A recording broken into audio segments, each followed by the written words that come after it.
We are set for action in the Bellator men's welterweight division. And the tail of the tape is brought to you by Dave & Buster's, the only place to eat, drink, play, and watch sports. Two guys looking to make their names in Bellator's toughest division, the welterweight division. Look at the records, 5-1, 7-1. Who walks out with another win? Here with the official introductions is Michael C. Williams.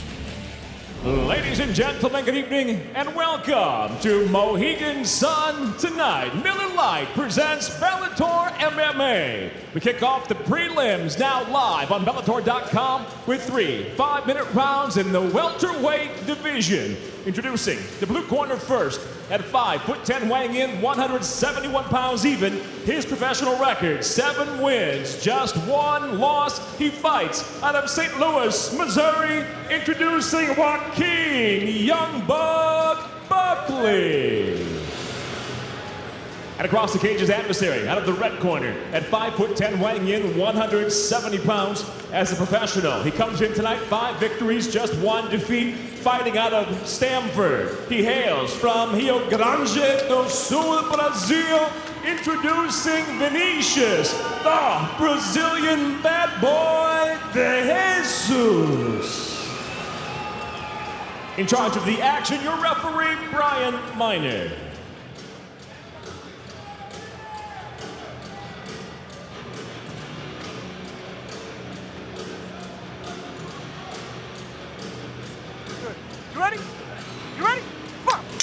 Set for 3 5-minute rounds in the Bellator men's welterweight division. Fight clock brought to you by Miller Lite, the original light beer. Cheers, it's Miller time. And Joaquin Buckley is in the blue gloves. The Brazilian bad boy Vinicius De Jesus sports the red gloves. Buckley, a southpaw, credits St. Louis MMA stalwart Jesse Finney for really providing him with a father figure, a mentor. He was an active wrestler in high school, Jimmy, but didn't have a dad growing up. Lost his mother when he was in the 6th grade due to a heart condition, raised by his grandmother. And Jesse Finney really gave him not only a career, but a life. And that's what a lot of people look for in fighting, from the best fighters ever. Jim was their home. He's no different. De Jesus has won 4 in a row. His last 2 fights have ended via rear naked choke, or mata-leão as it's known in his native Brazil. In his last tussle, he made a successful Bellator MMA debut last November as he bested James Boren via 2nd-round submission right here at the Mohegan Sun Arena. Easy takedown for Buckley. He hops right back up. Doesn't want to test the ground game. Buckley made his Bellator MMA debut at Bellator 157 in June of last year with a knee knockout of Chris Heatherly. He's then TKO'd by Jackie Gosch in November last year, but he's coming off a unanimous decision victory over Justin Patterson at Bellator 175 last March, and no feeling out process here in the opening 90 seconds. Oh, these opposite stances, we're seeing a lot of straight power punches, and both guys are landing. Now with Buckley's build, he needs a little bit more push off his feet whenever he throws that straight left hand. The shorter guy needs to cover a little bit more distance.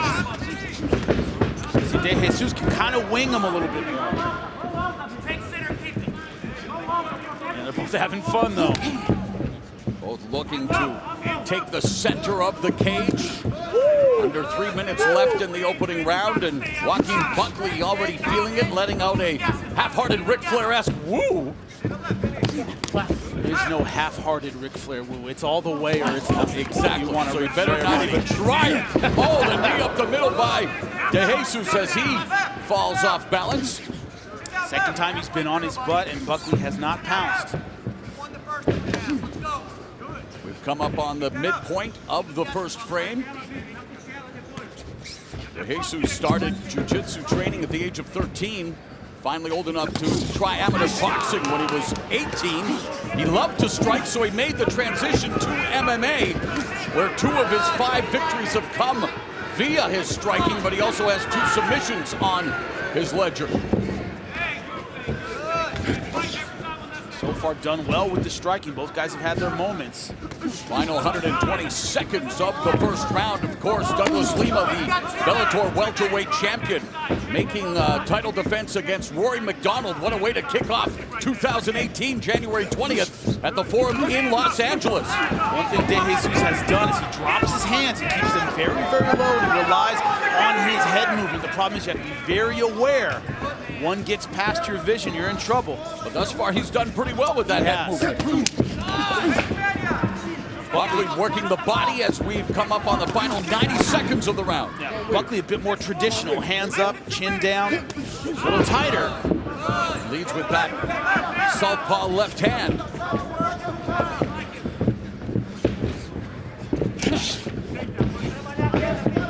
One thing about that head movement, hands low kind of style, it's hard to see the third and fourth punch. Changes levels and De Jesus secures a takedown with authority into the close guard of Buckley.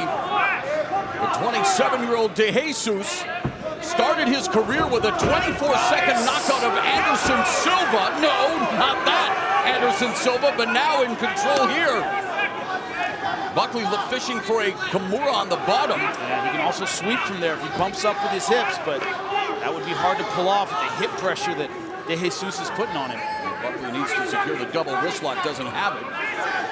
Kimura hard to pull off from half guard. You can do it, but it's tough. 30 seconds left in the first round.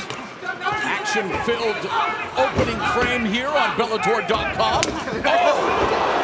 There's a... Wow, the mouthpiece fell out.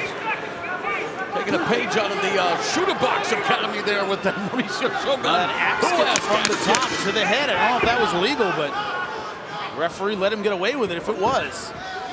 Full mount by De Jesus, ground and pound on Buckley. Time will run out. And here's the timing on the takedown. Look, he goes over that looping left hand. Beautiful timing by De Jesus. Here's the axe kick. I want to see if this was legal. Yeah, it lands on the ribs. Didn't hit him in the head. Good non-call by the referee. Look at the right. Bang, right there. Comes down the chest. Legal shot. Man, careful. If he sits up a little bit, that hits the head. That's an illegal shot. The late, great Andy Hoog never got a chance to deliver an axe kick like that. He was the king. He was the king.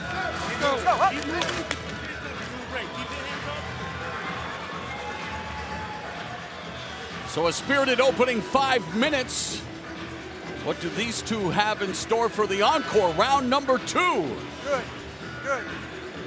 Round 2, fight!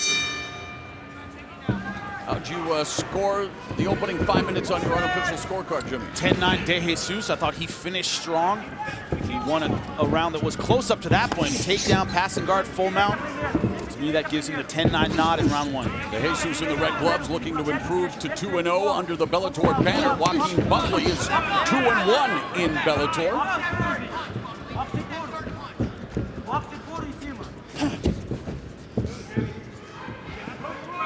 One thing that takedown does is when you've been leading with power shots, when you're using the big overhands, and you get taken down like you did in round 1, the timing off that power hand is going to give him some second thoughts. He might hesitate to throw it. He's worried about the takedown. Nice job by Buckley there. Buckley caught De Jesus on the chin with that left hand. And you're right about De Jesus, really tempting fate with his hand positioning. And now it's Buckley, changes levels, picks up De Jesus and slams him down for the takedown along the fence. Now, one reason he might take him down now, and he wouldn't in the first round, a little sweatier. Submission's going to be a little harder to pull off. Buckley believes he can maybe counter more effectively than he could in round 1. Buckley has yet to record a submission win in his career. 5 of his 7 victories have come via form of knockout. 7-1 overall. De Jesus 5-1, so very much getting their MMA careers rolling here in Bellator, Jimmy. It's exactly the kind of fight you want. Another up-and-comer, another guy looking to make his name. Loss here doesn't kill you, but you want that win. De Jesus delivering an elbow from the bottom. You see Buckley showing a lot of respect, keeping everything in tight, not going crazy with the ground and pound. Not giving De Jesus anything to work with from his back. Buckley wide stance back up to a vertical base, but immediately Puts pressure back on DeJesus along the fence, delivering some knees as they exchange knee strikes. Yeah, good physical pressure, not letting him off the hook. DeJesus has the wizard employed on Buckley. Buckley was the one who wrestled in high school. You know, Buckley took advantage of technology after high school, did a naked Google search for gyms in his area of St. Louis and came up with Jesse Finney's gym. The rest is history. Midway point of the round. Nice right hand. Head kick by Buckley.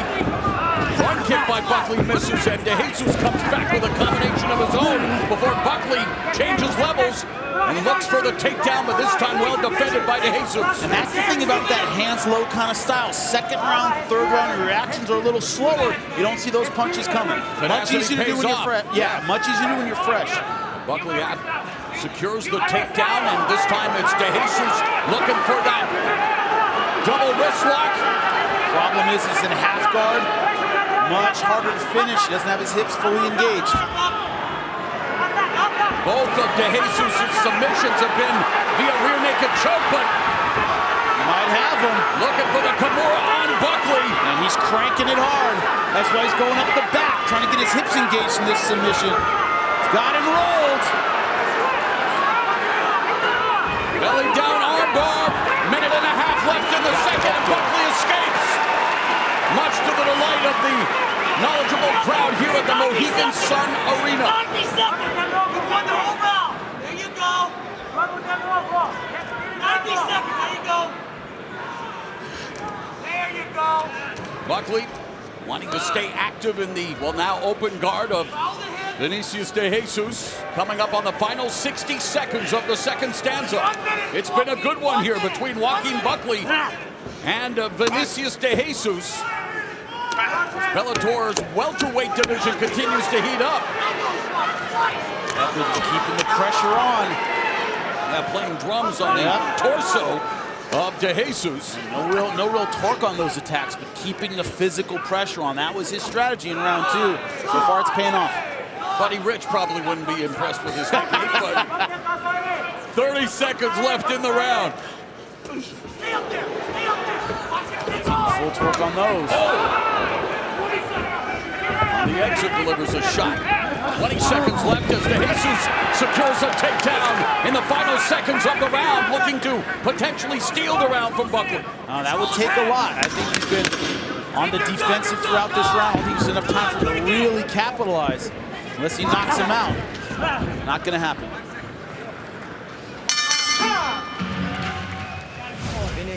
Here's the Kimura from half guard. Sits up, isolates the right arm of Buckley. But look at the legs. Always look at the hips in a submission like this. Only in half guard. Can't really crank with his hips. See him walking the legs up. As soon as he rolls, there's not as much room to turn the Kimura. That's how he was able to sit up, get belly down, and come out the back door. That was really the best offense of the round for DeJesus. Got the takedown, but most of that round was the offense of Buckley. The pulchritudinous Mercedes letting us know that it is the third and final round of what has been a spirited scrap here in the Bellator men's welterweight division. Two hungry warriors in 27-year-old Vinicius DeJesus and 23-year-old Joaquin Buckley. Good. Last round. Last round. Come on. Fight. Referee Brian Miner calls for the bell. How do you have it after 10 minutes, Jimmy? Have it all tied up. Buckley took round two. 19-19 is how my scorecard looks right now.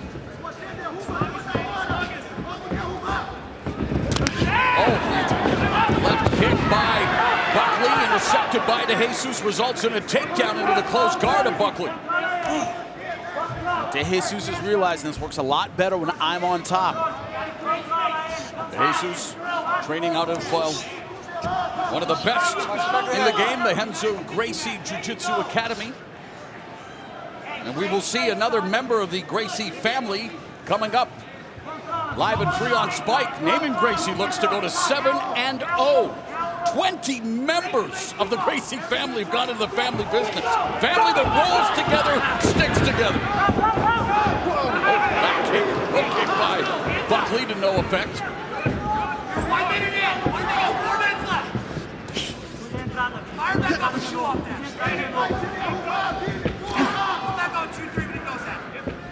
Play coach for a minute, Jimmy. If you're in Buckley's corner, what would you like to see him do to secure the victory in the final round? Everything worked well in round 2 off that takedown. He got on top, he was able to work his ground and pound. That's when great things started happening. I'd go back to it. What if you were giving instructions to the Brazilian bad boy?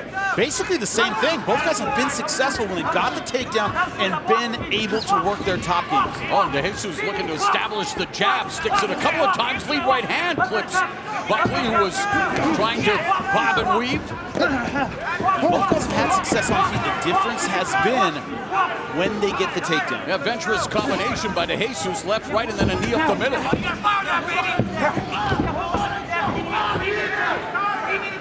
Both guys slowing down a lot in this third round. Yeah. They've been pedal to the metal for 10+ minutes. And stylistically, I mean, neither guy has really used the jab. They haven't used the short leg kicks. They've been all power punches that take a lot of energy. There on DeJesus with the takedown, and you're right. Securing takedowns, usually not that easy in this fight. 2:48 remaining in the bout. Well, the reason it has been easy partly is they've been using such power weapons. They've been turning into all their punches. If you get underneath that, takedown's easy. The guy's coming right for you. The guy's throwing a jab or a loose leg kick, a lot of teeps. It's hard to get the takedown. We've seen virtually none of that. DeJesus wanting to move to side control. The headlock being employed on the bottom by Buckley. Just wants to control DeJesus' posture.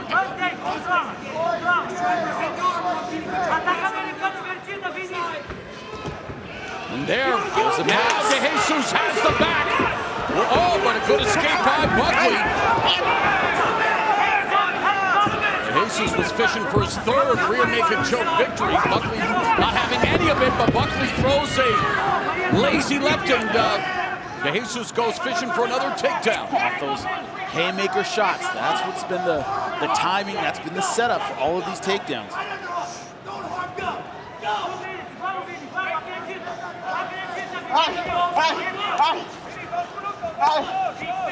Going single leg, has to pull him off the fence. Buckley pummeling, jockeying for position. Defending the takedown, delivers a knee on the exit. A minute and a half left in the fight.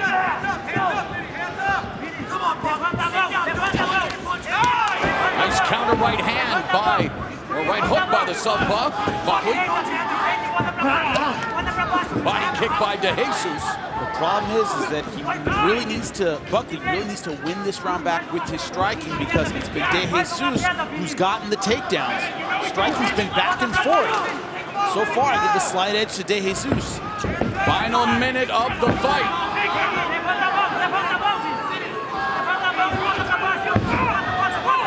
Good sprawl by Buckley. And whatever is left in DeJesus' tank will be taxed, looking for the takedown as they're in the tie clinch. Nice knee. Knee up the middle by DeJesus.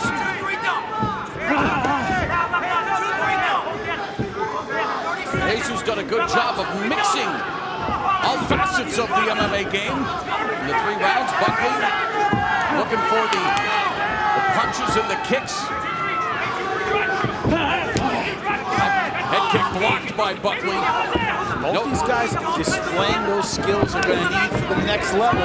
You see the gaps, but you also see the potential in both of these fighters.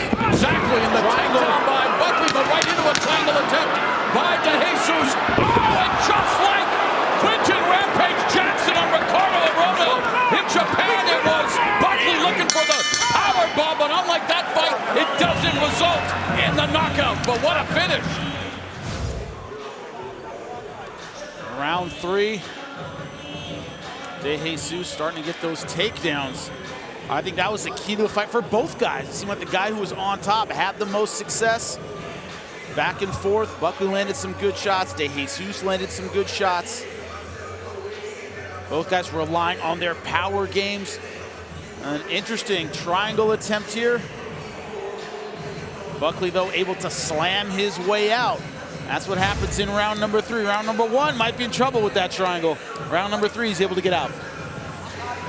So it'll be up to the 3 judges here cage side, as DeJesus with the next generation of the DeJesus family on his shoulders. Let's find out who emerges victorious. Will Vinicius DeJesus improve to 2-0 in Bellator, or will Buckley improved to 3-1 in the Bellator MMA cage. It was an entertaining fight. Let's allow these two to enjoy the spoils of victory, one of them anyway. Let's go to Michael C. Williams.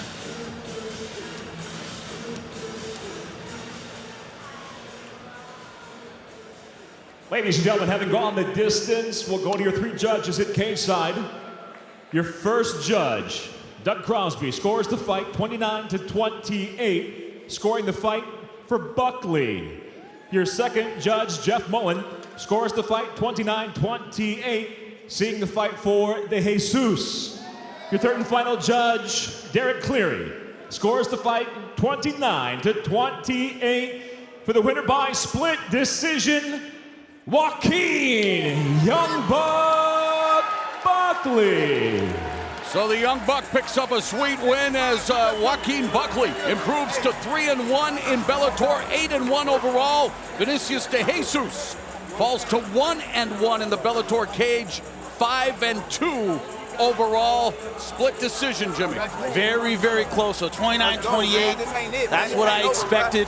Both these guys have futures in Bellator, for sure. All right, we are set for action in the Bellator men's middleweight division. Tail of the tape brought to you by Dave & Buster's, the only place to eat, drink, play, and watch sports. And look at the reach advantage of Van Steenis. He's going to use that Dutch Muay Thai to see if he can keep Skrizat at a distance. Here once again is Michael C. Williams. Ladies and gentlemen, here at Mohegan Sun, Bellator MMA now presents 3 5-minute rounds in the middleweight division. Introducing the blue corner at 5'11", weighing in 186 pounds. His professional record stands at 8-9. He fights out of Burrillville, Rhode Island. Introducing Steve Skrizat. And across the cage, his adversary out of the red corner at 6'1", weighing in 185.3. His professional record, 8 wins, just 1 defeat from Rotterdam, Netherlands. Introducing Costello, the Spaniard Van Steenis. In charge of the action, your referee, Brian Miner.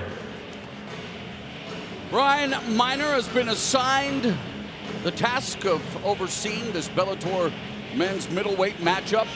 3 5-minute rounds. Good. You ready? You ready? Come on, fight! It's Costello Van Steenis in the red gloves, Steve Skrizat in the blue gloves. Van Steenis, one of Gegard Mousasi's main training partners for the past 3 years in the Netherlands. Skrizat trying to snap a 2-fight losing streak, was stopped both times due to strikes, including his Bellator MMA debut in November of last year against Tim Caron at Bellator 163, but now has Van Steenis on his back in the half butterfly guard. It's a great job kicking his legs out from under him. And Looking for that left side pass. He's trying to get over the knee. Skrizat is a guy who lives and dies by the striking sword. 7 of his 8 victories have been via form of knockout, while 7 of his 9 losses have come due to his opponent's punching prowess. Meanwhile, for Van Steenis, making his Bellator debut, made his pro MMA debut in October of 2014. Started MMA at the age of 18. Told us he loves to finish fights. Armbar trouble's got to watch his right arm.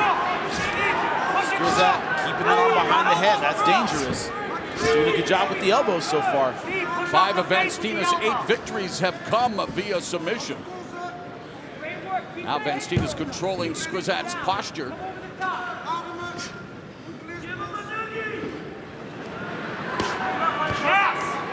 And there are similarities between Van Steenis and Mousasi in the fact that they're all about that unnerving calm in which they approach what usually is a chaotic situation, Jimmy. That's the scariest thing ever. You fight a guy and you're nervous and he's not. Fyodor Emelianenko maybe the ice wrote cold. the book on that. Igor Vovchanchin back in the day. And Steenis has Skrizat in the closed guard now, just wrapping him up, hoping to force the referee to reset them back on their feet. Skrizat, you got to push that arm off your head, get your posture back, and keep the activity level high. Drop the chin. Elbow straight to the body. So much effort to get a guy down, to get on top. don't want him stalling you out, and then you have to stand up again. Starting to work all over. Now trying to isolate the arm. Hips are too low. Not going to get it. Skrzat going footlock, but his feet are not in the right position. And it almost a bad move. Van Steenis, well, Skrzat maybe looking for the backdoor escape as Van Steenis looking for his first arm bar. So some scrambling here, grappling going on in the first half of the opening round. Oh, he cut him, and it's bad. Wow, what a... That elbow right on the scalp, and you expect Van Steenis to go right for that. That is a gusher, my friend. And Skrzat is tapping after that geyser of blood. Wow. Combination of the triangle and the strikes caused that blood because, man, he was tight with the legs as well. And Skrzat, the blood flowing from his head, turning the canvas into a Jackson Pollock painting, but Costello Van Steenis with a victory in his Bellator debut. You know, he was bitten by a dog on his cheek when he was 3 years old. There you see the scar in his face, and with a name like Costello Van Steenis, a perfect candidate for the villain in the next James Bond flick. Put this kid on camera and look at the viciousness here that he would need in a Bond movie. Look at that elbow. That's straight out of a horror film. Look at the tight triangle. Legs are locked, and Skrzat just didn't have anywhere to go. As soon as it was really bleeding, he tapped. Could be the strikes, could be the triangle, because that was tight as well. Wow. A puddle of blood, and that was it for Steve Skrzat. Let's make it official with Michael C. Williams. Ladies and gentlemen, inside the Bellator cage, the tap comes by way of strikes officially. 252 into round number 1. The winner, Costello, the Spaniard, Van Steenis. Costello Van Steenis vanquishes Steve Skrzat in the opening round. Welcome to Bellator MMA, and his camp hopes that this is a sign of things to come for his training partner, Gegard Mousasi, who headlines tonight's card later tonight against former Bellator middleweight champion Alexander Shlemenko, live and free on Spike. Right now, we are set for catchweight action. The tail of the tape brought to you by Dave & Buster's, the only place to eat, drink, play, and watch sports. And look at Jordan Young, 6'4", very, very tall, and he uses his length and his height extremely well. Here's Michael C. Williams. Ladies and gentlemen, now inside the Bellator cage, 3 5-minute rounds at 195 pounds. And introducing the blue corner first, at 6'2", weighing in 194 pounds even.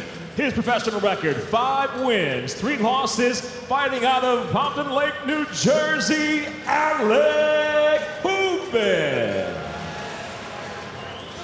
And across the cage, his adversary out of the red corner at 6'4", weighing in 200 pounds even. His professional record, undefeated at 7-0. He fights out of Coconut Creek, Florida, Jordan Young. In charge of the action, your referee, Todd Anderson. Todd Anderson, the third man in the cage for this catch weight contest. You ready? You ready? Hey! The bell in round 1. Jordan Young in the red gloves, Alec Hubin in the blue gloves. Fight clock brought to you by Miller Lite, the original light beer. Cheers, it's Miller time. Now, the contract was for 195. Young came in at 200. He's missed weight in the past. Yeah. He has to decide, you know, maybe 205 could be his fighting weight. He's talked about that, going up to 205, just because you can't make 95. Making 85 is even tougher, so it's one of those things where you have to decide where you're going to make your mark. And he's young. He's one of those people I think can grow into whatever weight class he decides to get into. And the 24-year-old Alec Hubin making his Bellator debut comes into this matchup following a TKO loss against Mike Rodriguez in his last fight that snapped a 3-fight winning streak. But Young, he is a prospect on the rise as he defends that takedown attempt well. He is undefeated, Jimmy, 7-0 with 5 submission wins. He loves to attack the neck more than a vampire because all 5 of his submission wins have been via form of choke. That's what I mean about using his length so well. Darce chokes, anacondas, start to leave your neck hanging out. He'll take it, and he'll commit to it 100%. He left his face hanging out there for that right hand.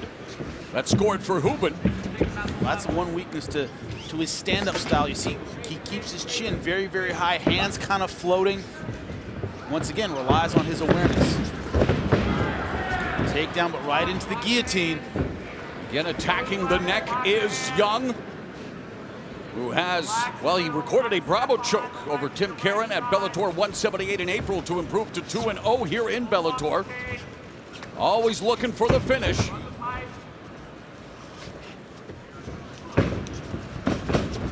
Nice go behind by There's his leg, though. But yeah, looking for the knee bar. Hubin now looking for the ankle lock. Both sides going for it. Nice scramble on the canvas, so Triangle. Once again, Young a little ahead with the transitions. If he can angle his hips, get his left arm under the leg, that's when Hubin's going to be in serious trouble. It's tight. Young looking for his third triangle choke victory.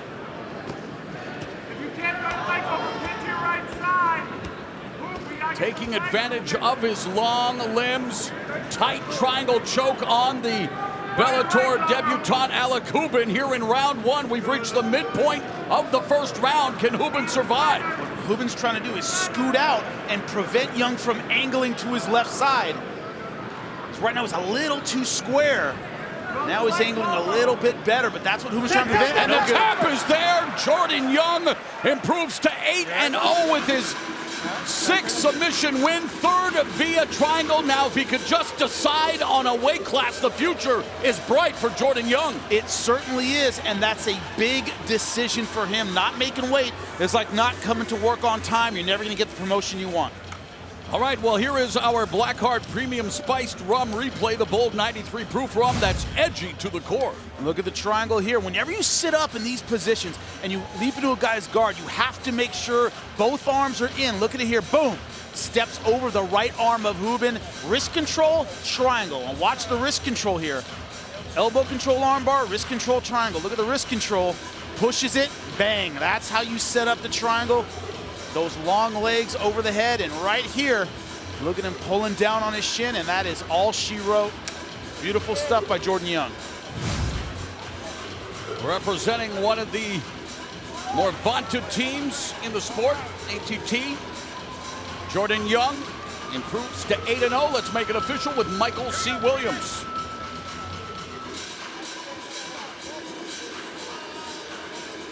Ladies and gentlemen, inside the Bellator cage, the tap comes by way of a triangle choke. Official time 2:44 in round number 1. The winner by submission, still undefeated, Jordan Young. We're set for another catchweight contest. Taylor the Tape brought to you by Dave and Buster's, the only place to eat, drink, play, and watch sports. And look at the physical similarities of these two fighters. Not a lot separating them. With the official introductions, here once again is Michael C. Williams. Presented by Miller Lite. Bellator MMA now goes to 3 5-minute rounds at 150 pounds. Introducing the blue corner at 5'8", weighing in 149.8 pounds. His professional record stands at 5-6. He fights out of Lewiston, Maine, Matthew Kendall Dennis.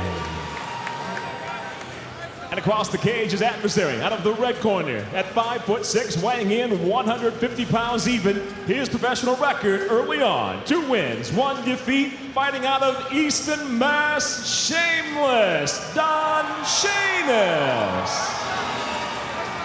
The referee in charge of the action, Dan Mergliata. Veteran referee Dan Mergliata will oversee this catchweight affair. Scheduled for 3 5-minute rounds, 150-pound contract weight. You ready, sir? You ready, sir? Let's go. Fight. Matthew Kendall Denning in the blue gloves, Shameless Don Shamus in the red gloves. Fight Clock brought to you by Miller Lite, the original light beer. Cheers, it's Miller time. Denning fighting out of Lewiston, Maine, of course, Jimmy, the site of the rematch between Muhammad Ali and Sonny Liston in May of '65, the infamous anchor punch. One of the most controversial fights in boxing history, but it also produced one of the most iconic photos taken by Neil Leifer. Of all time. One of the worst reffing jobs I have ever seen. Quick start here between Denning and Shamus.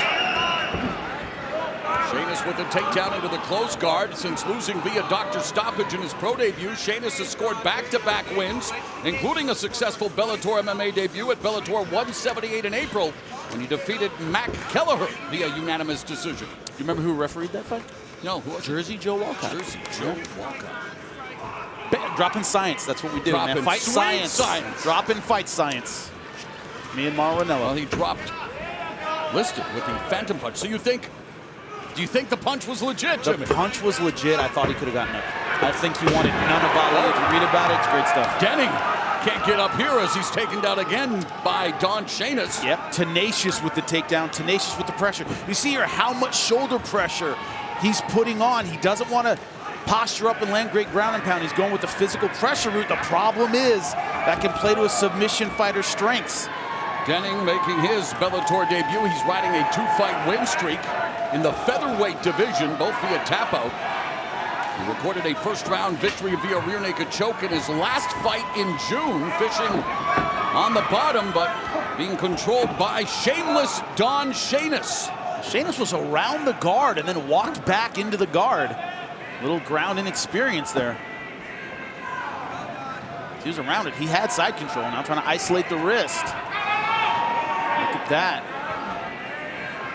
Work the elbow right from there. Elbow.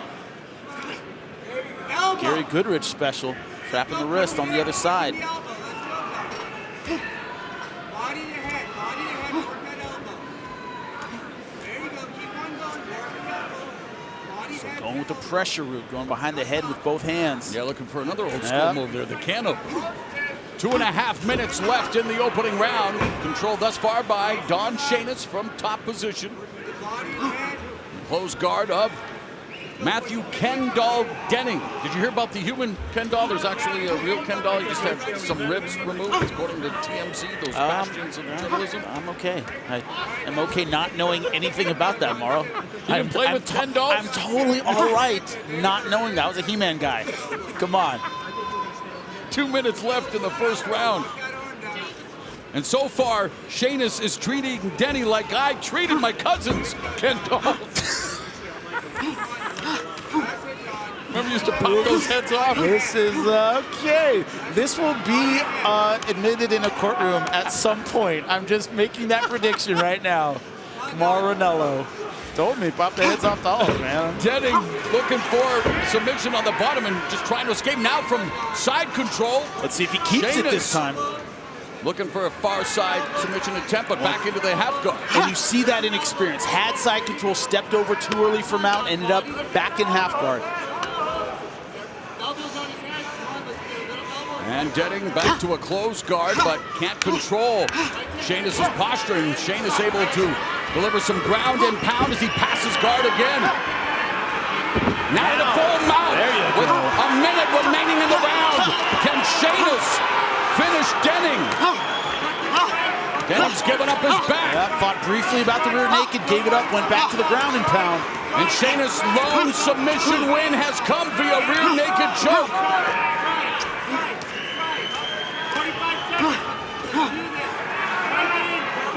This has been a wipeout for Shanus so far. Hammer fist from Shanus. The question is, it's all one-way traffic. Shanus with the hammer fist. Can he finish? Denning escaping momentarily. You wonder how much Shanus is letting out of his gas tank here in the final minute of the round. That's the thing about having only 3 professional fights. He's not exactly used to pacing himself, but that's it. Oh, referee Dan Mergliata stepped in. Don Shanus improves to 3-1, 2-0 in the Bellator MMA cage as he spoils the Bellator debut of Matthew Ken doll Denning. Denning, though, complaining about the stoppage, but he was getting handled. I mean, just he should be complaining about that nickname, I think. If I never have to hear Mauro Ranallo talk about Ken dolls again, I'm a happy dude. So no more Ken doll nickname, no more. All right, Rich Chow, if you're listening, no more. No more matchmaking. Here is our Blackheart Premium Spice Rum replay. The bold 93 proof rum that is edging to the core. Now, he had tried for mount a few times. When he got it toward the end of the round, excellent job with the ground and pound. Denning turning his back, trying to stay in the fight, but short, efficient ground and pound, keeping the physical pressure on. Now, look at this. What upset Denning was only 10 seconds left, but look at this. At the end of the round, he was just getting hammered. I think that qualifies it. It wasn't using the intelligent defense. Good stoppage, in my opinion. Yeah, no shame in Don Shayna's game as he picks up his third career victory, first via form of knockout. Let's make it official with Michael C. Williams.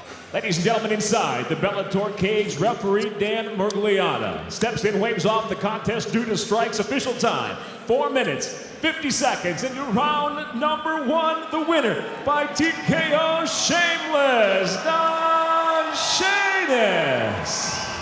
Tail of the tape brought to you by Dave and Buster's, the only place to eat, drink, play, and watch sports. And look at the record, 6-0 for Sforza. Vovka Clay, 3-2.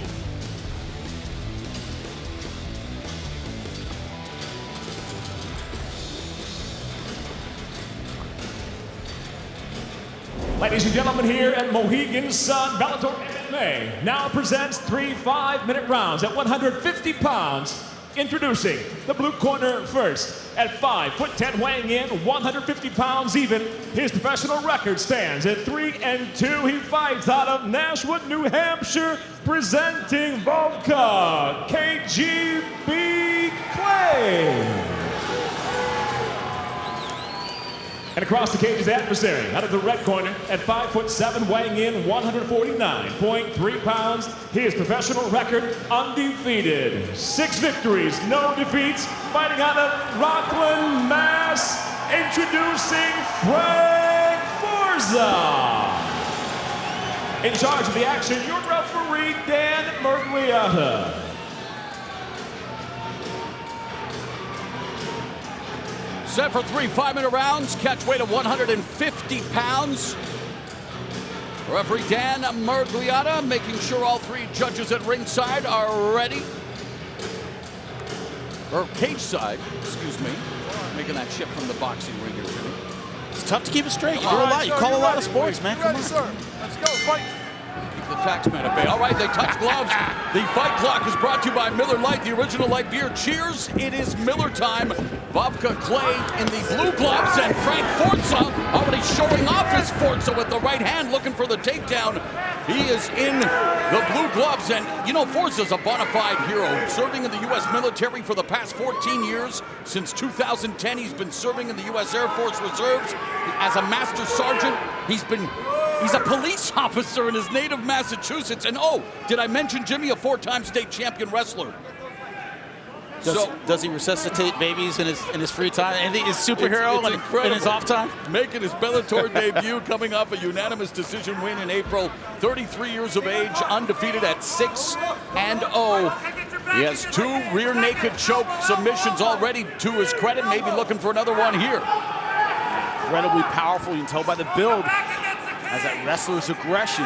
Meanwhile, Clay looking to snap a 2-fight losing streak, including a unanimous decision setback against Chris Foster at Bellator 153 in April of 2016. Forza so far being very, very tenacious. Has the body lock, trying to get Clay away from the fence. Nice level change. Still fighting for the takedown, though. Watch the guillotine. Clay's hunting for it. Nothing there. Clay with a 3-2 record as he's picked up by Forza. Got away with curl his toes. Yeah, got away with a couple of grabs there. First with the hand, then with the feet. And there, well, Forza looking for the high amplitude of anticlimactic perhaps, but still gets the back and looking for that rear naked choke. Only 1 hook in though, that's not gonna be enough. He can't keep that ride, he lets it go. Smart move. 2 minutes have elapsed in this first round. Maura Ranallo along with Jimmy Smith at cage side. We're joined by Jen Brown. These are the Bellator 185 prelims. Looking forward to what should be an Oktoberfest of Fistic Fury coming up on the main card, live and free on Spike, beginning at 9 Eastern. Forza so far not giving Clay any space, keeping him against his nice knee. By Clay that connected, and Forza very tenacious in his takedown attempt. Now creating some separation momentarily, but again attacking the single leg as Clay tries to drop some thunder from up above. He's looking for that guillotine choke. Tries that Clay doesn't cut him right here and go back to the center. Content to play the grappling game. Knee to the body by Clay. Drops down. Yeah, went for a duck under, kind of a Kelly move. Now in an awkward kind of high crotch position, but he has his butt on the ground. Clay's been threatening with the guillotine with his legs over the top, but I'm sorry, with his arms over the top, but hasn't really able to get his hips engaged in the finish yet. He's sitting out and going for it, but it's going to be hard to get. Forza undefeated. Been training since he's been in the U.S. Air Force Reserves. Been training in MMA since 2010. Was inducted in his high school Hall of Fame in 2015 for his wrestling accolades, and he's putting his wrestling on display here as he's also delivering some striking now as he pins Clay up against the fence with 1:05 left in the first round.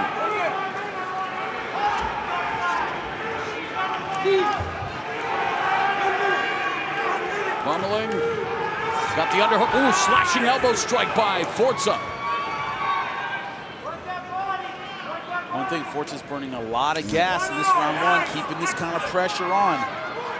I think Vovka's losing the round, but he's not spending a lot of gas. He needs to be saving it for rounds 2 and 3. Clay trying to separate. Content to stay on the fence, but should have tried to circle away there, Jimmy. I think so. I think he needs to get back to the center to get his offense going. Under 30 seconds remain in the opening round. Now back to the center of the cage. Outside row kick by Clay. Knee, but the kick was caught by Forza, and Clay's on his back again with 10 seconds left. Forza stacking Clay. Clay looking for the armbar. Triangle, he's not going to get it. Position isn't right. Good opening round for Frank Forza. Round 2, let's go, gentlemen, fight. Rare occurrence here tonight, Jimmy. This is the second round. Frank Forza in the red gloves. Vovka Clay in the blue gloves. What I'm interested to see is Forza, it's like a muscle car having a body like that. It burns a lot of gas. And the energy to keep the pressure on in round 2. A lot of that Forza fuel. How do you have it on your unofficial scorecard after one round? I gave Forza round number 1, 10-9. He was the aggressor. He was getting the takedowns. Looking for another takedown as this time it's Clay looking for the guillotine choke as he dropped down on his keister.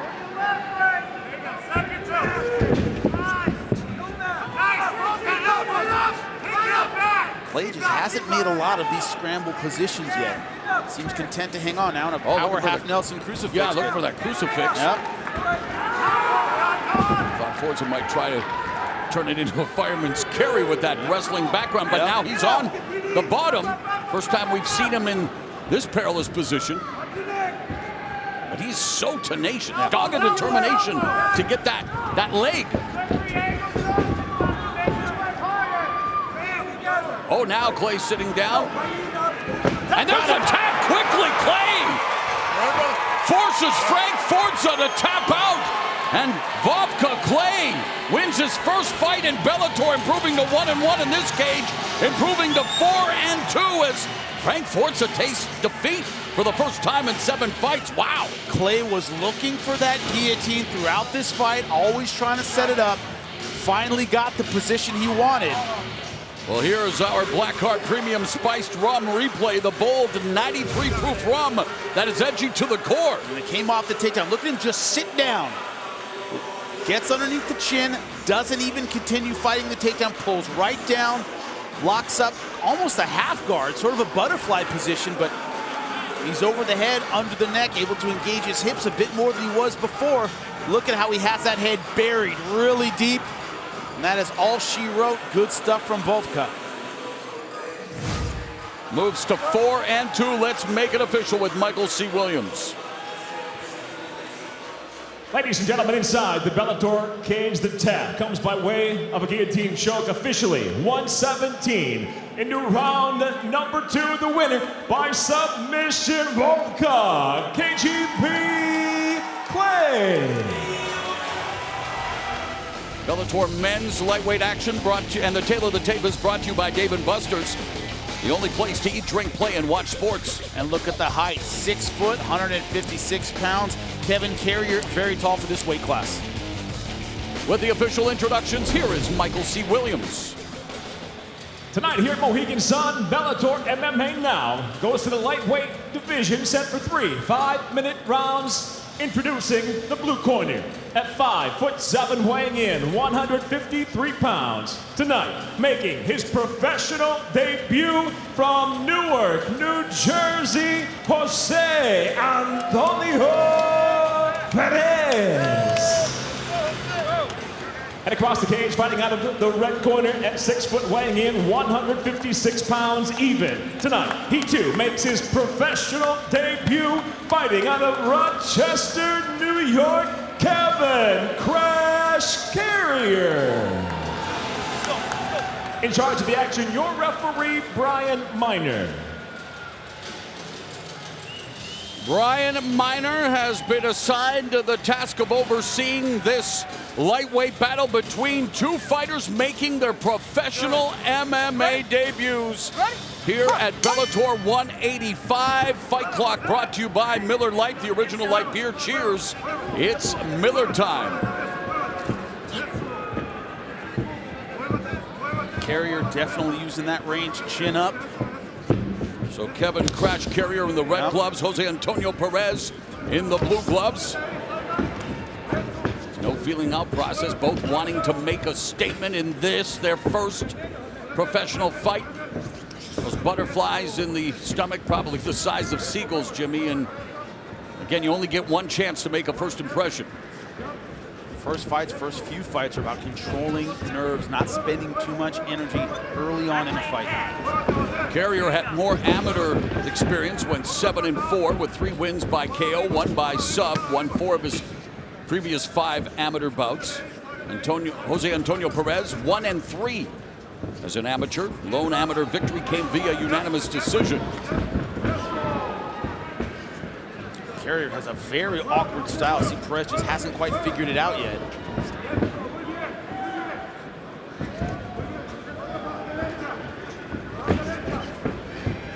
Carrier switching stances back and forth, trying to befuddle Perez. Perez gets nailed with that shot. Left body kick by Carrier, but then the counter made him switch back to an orthodox stance.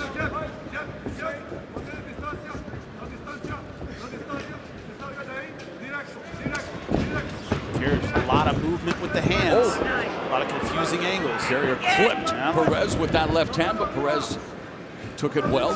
Problem is Perez is spending a little too much time way on the outside. He needs to push in, get inside of the taller opponent, get around this range advantage.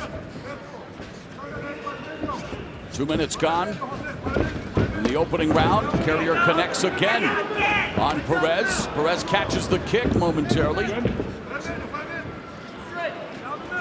And Perez seems to have a problem with his right eye, blinking and wincing. Carrier's got a lot of confidence. It's those amateur fights, his pro debut, but he's coming in with definitely veteran confidence right now. Kevin Carrier, known as Crash, wanting to crash his strikes into the body of Jose Antonio Perez. Just past the midpoint of the opening round, and there is a mouse underneath the right eye of Perez. Perez has to commit to that overhand right because Carrier doesn't bring that jab back. He lets it float low. He keeps his shoulder low. That right side, that right-hand side of Perez is open. The left side of Carrier, shoulder down, chin up, but Perez so far not committing to the right hand. Very committed to it there, and he caught him. Yeah, Perez with a lot of lateral movement as Carrier content to just continue to walk him down and stalk him, and now blood over the left eye of Perez. So Carrier has been touching up Perez here in the first frame. Carrier out of Baldwinsville, New York, easy for me to say. Jose Antonio Perez fighting out of Newark, New Jersey. Oh, good combination put together by Perez. Problem is he has his feet planted. He's not pushing. Whenever he punches, his feet aren't going with him. Makes his follow-ups much more difficult.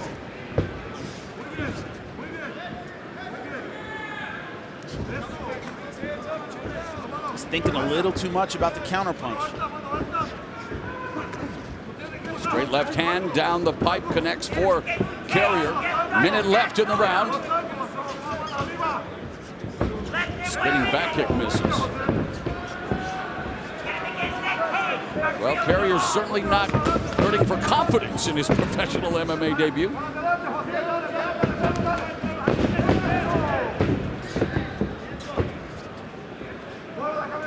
Will that confidence carry him to victory here with 35 seconds left in the first round?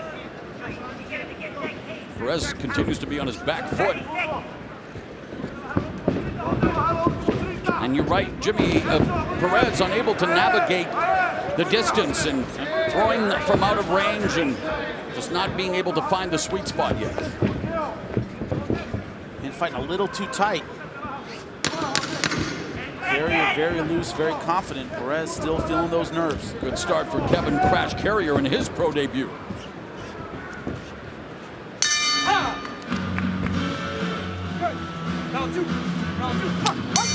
Bell and round two. Both Carrier in the red gloves, Perez in the blue gloves, making their pro debuts here tonight. Jimmy, your unofficial scorecard after one round reads? 10-9 Kevin Carrier. Thought he was more accurate with the strikes. Perez, just like we've been saying, hasn't quite found his range yet, hasn't found his offense. Nice stuff over the eyes of Perez. Carrier's cut him on both sides.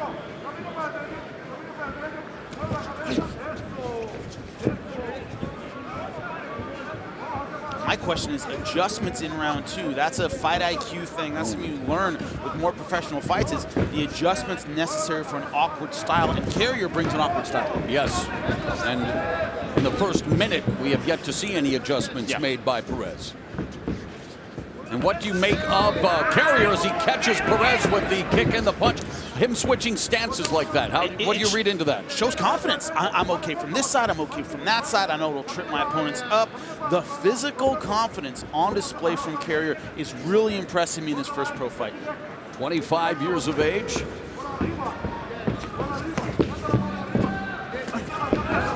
It's a right hand on Perez. You don't get the sense that any one punch is doing a lot of damage, but he's throwing a lot of them. And he's putting together combinations, culminating with that Dutch-style low kick. At the end of that, and Perez trying to put together a combination, but again, just even when he lands, it's just missing. Yep. Not flush. Know what kind of fighter you are. If you're a volume guy, throw volume. Don't expect to knock the guy out with everything you throw. If you're a power guy, know you're a power guy. Carrier knows what kind of fighter he is. And he is building confidence with every second that ticks off here in his first fight as a pro. Perez trying to come over the top with the right hand. Death of 1,000 cuts kind of style. Frank Shamrock said of taking on Nick Diaz that no one punch hurt me. And I started realizing, man, I'm a little dizzy. Eat enough of those. Start realizing that you're taking a lot of damage, but no one punch really rings your bell.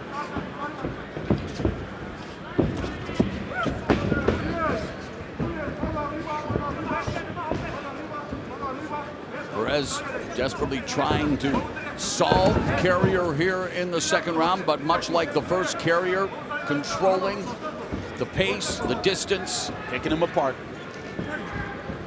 And this is what you want in your pro debut. If you're his coaches, this is exactly what you want. A fight that's in your wheelhouse. He hasn't seen anything yet that's really made him uncomfortable. No one's come out with anything crazy. This has been a carrier kind of fight. And while you dream of the one-hitter quitter in the opening seconds, it's good to get this experience out of the way as well and build get the rounds. Minutes and rounds, like you say, with 2 minutes now left in the second round. Left hook connected for Carrier. Moves back to southpaw, back to orthodox. Uppercut.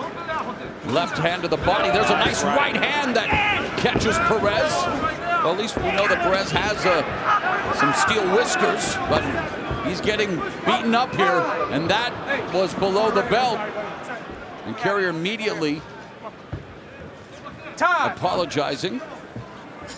And Perez will have up to 5 minutes to recover. The right hand. Take your time. Hold on. Boom. Right on the cup. Yeah, I know. Shot, right? And he's crying blood. All right, just stay right here, though. Cuts under both eyes. You good? But Yeah, for his point, those aren't Go. bad. Rather be cut under my eyes any day. You're right. Won't affect the vision. Good combination put together by Perez. Sense of urgency there. Minute and a half left in the second round. I'm surprised no effort at a takedown, no ground game, nothing to kind of change up this kickboxing match that so far Perez is losing.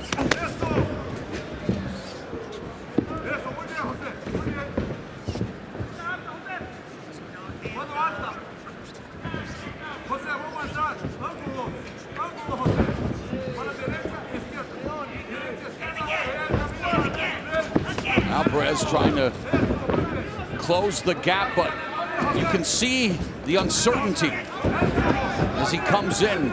He's almost like he expects to get hit. He's waiting for the counter shot rather than nice left hand to the body by Carrier.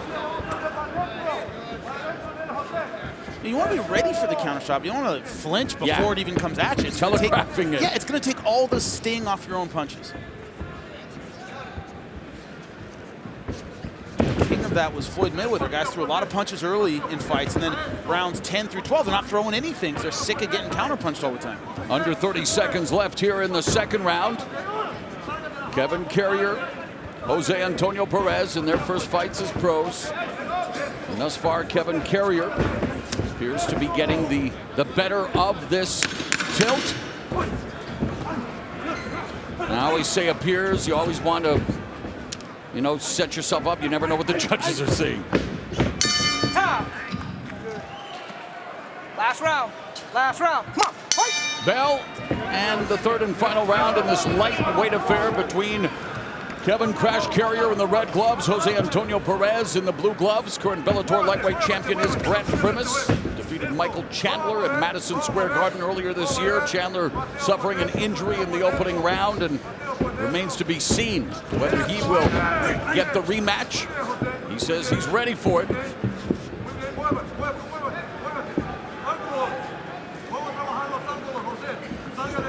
That was one of those moments it's hard to watch, man. Somebody's ankle get out like that.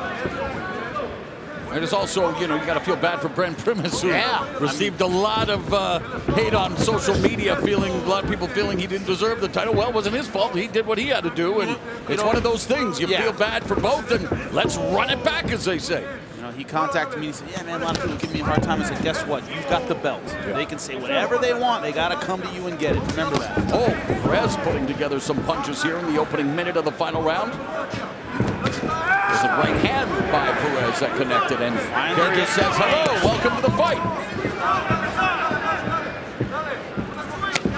Begs the question, where was this a couple rounds ago? Finally stepping into his punches. And yet, in his first fight, knowing that he's probably behind, it's good to see the sense of urgency and coming up, but you're right. 15-minute fight, and you want to give it all you've got throughout those all-important minutes, especially here at the start of your career. You want to make an impact. You want to make a good first impression. These two given this stage for their pro debuts.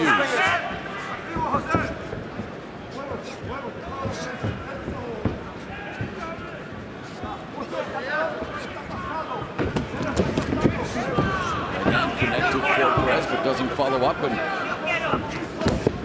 Carrier has to be careful, though, as well, Jimmy. Here with 2 minutes gone in the third, seems to be, I wouldn't say coasting, but still very comfortable, yet nothing is certain, and you want to see what else he's got in his arsenal. There's a nice right hand delivered by Carrier. Also, I mean, how many times we've seen it only takes one punch. That's what makes combat sports so unpredictable. The old saying is, you know, you see in other sports, but you can come from behind at any time in this sport.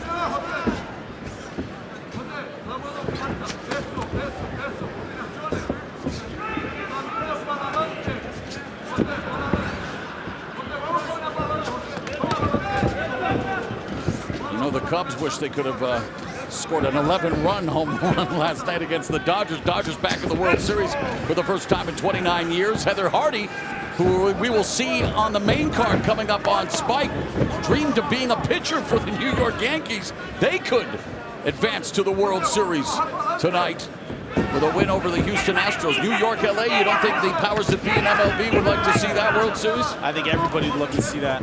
Astros, though, still a very tough team. Yep.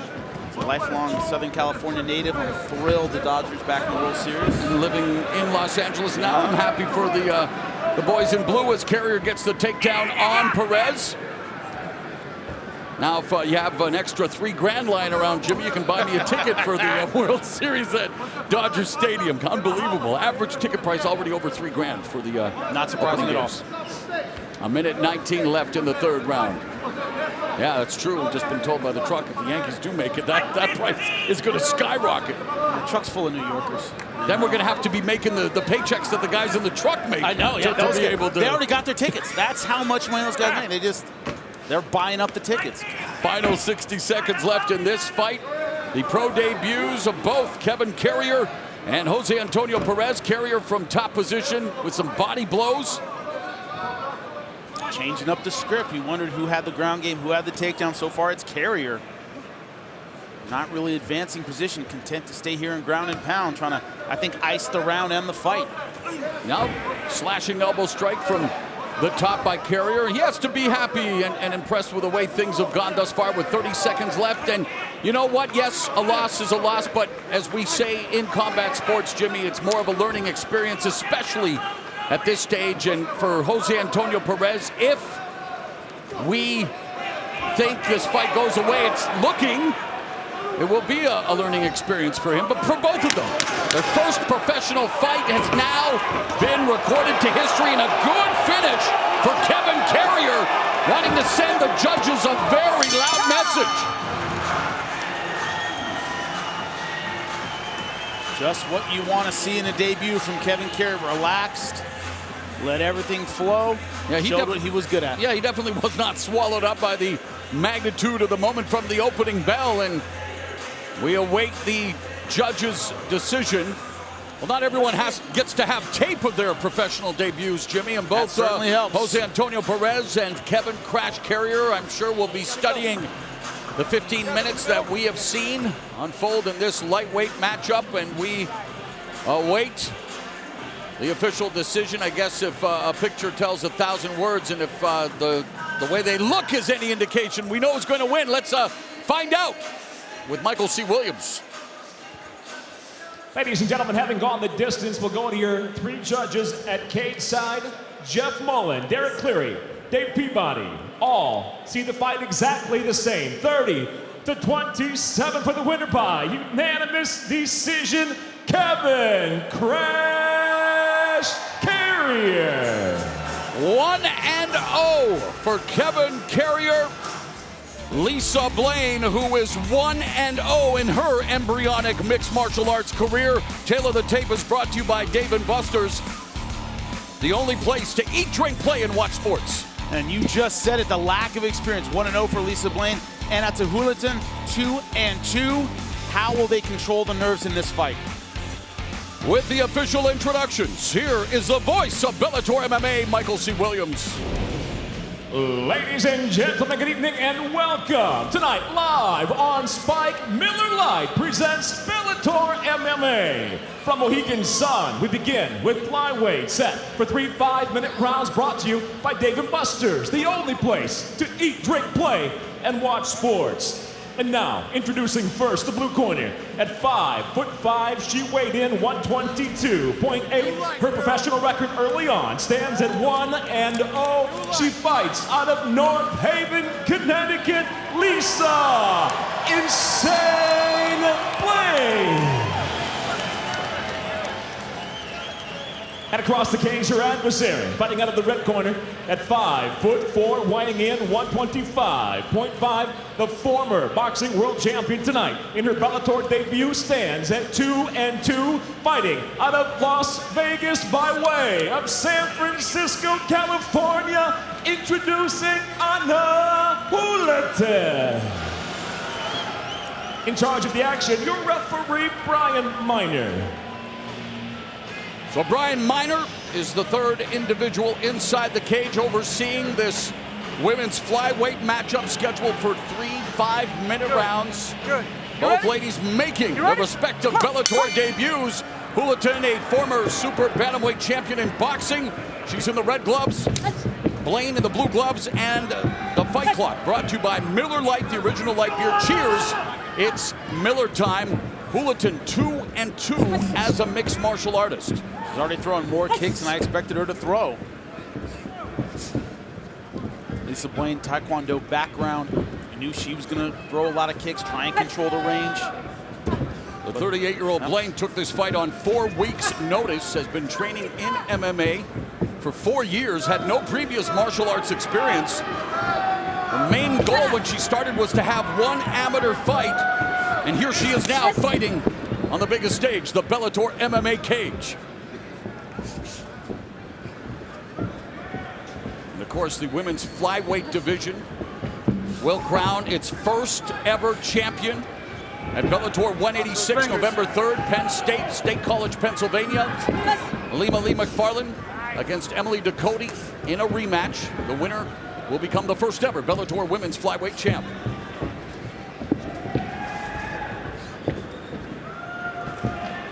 Adrian Peterson tweeting out some luck to Anna Hulaten. He's found a new home in his NFL career, and Hulaten and Blaine looking to make Bellator MMA their home. And Johnny Damon, former Major League Baseball player, also supporting Anna Hulaten, and Hulaten getting a lot of press. She's managed now by Brett Raymer from the show Tanked on Animal Planet, as well as Russell Collins. Trains with a new Bellator heavyweight signing, Frank Mir. She's certainly got the reputation. She certainly has all the buzz. It's a matter of going out there and performing, though.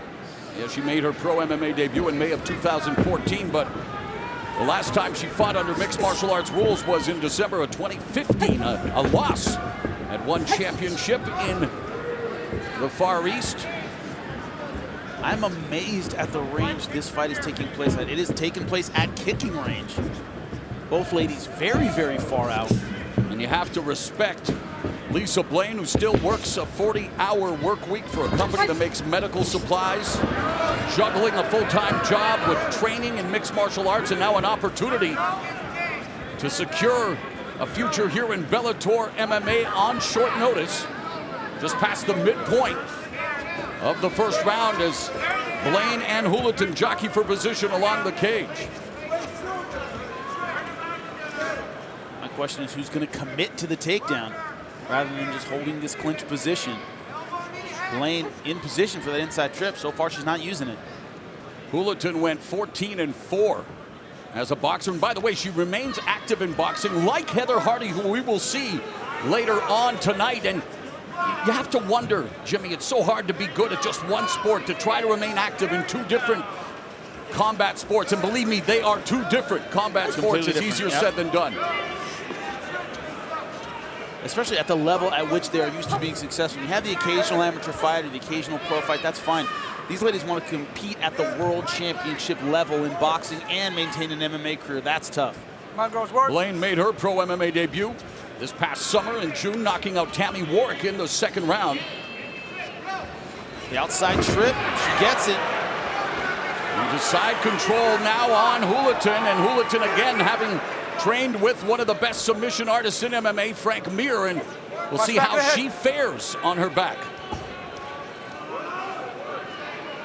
This has been so far a pretty close round. Had Hulaton slightly ahead, and then here's this takedown. Final minute of the first frame. Good reversal by Hulaton, back up to her feet, but now Blaine fishing for that guillotine. Will she commit her hips to it? That's always the question. Arm position's not that tough. It's a matter of committing your hips. So far, she's not doing that. She's cranking hard on it.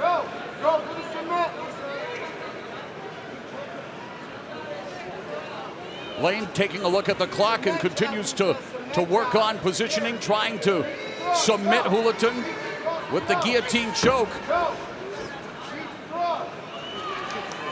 Problem is hard to do with the arm over top. You see Hulaton has that arm over the top. That might save her, but so far, Blaine committing with her arms, but not her hips. The first round of this women's flyweight matchup is in the books here at Bellator 185. Time! Round two. Round two. And Jimmy, who wore the first round better? Man, that was a tough one. Extremely close. Neither fighter did much. Hulaton, the aggressor, a little more. Just like this, she kind of took the center of the cage. So I gave it to her barely 10-9. Blaine got the takedown, didn't do much with it. If she'd stayed on top a little bit longer, she would have had the round, in my opinion. That's the unofficial scorecard, courtesy of my broadcast partner, Jimmy Smith. Round two underway. Hulaton from a southpaw stance, but switches, catches the kick from Blaine, and backs her up into the fence. But I'll tell you, it wouldn't surprise me if this card was all over the place. First round just didn't have a lot to go on. Going high crotch, not committing to it. And back in the guillotine again. Once again, Blaine just not committing her hips to it. It's not the kind of choke you can finish with just your arms. Hulaton pummeling now has Blaine against the fence, but Blaine immediately turns the tables. In this 125-pound affair, again, the first champion to be crowned next month at Penn State. And even though they're in their late 30s and not much experience because of the new division, yes, and the lack of depth, as it were, Jimmy, there's an opportunity here for these ladies to get right into the deep end. Yeah, it doesn't take much to get in there, be considered up amongst the elite. Not a lot of fighters at 125 in the women's division have full MMA careers yet.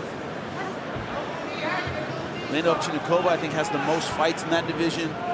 We're talking 4 or 5 fights. We're talking about a title shot. Hulaton began training Taekwondo at 10 years of age, spent time training Taekwondo in South Korea at 18. She is a black belt in Taekwondo. And of course, training Taekwondo in South Korea is like training Muay Thai in Thailand.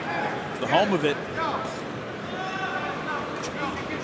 And this time, in this second round, Blaine being more of the aggressor, pushing Hulaton against the fence.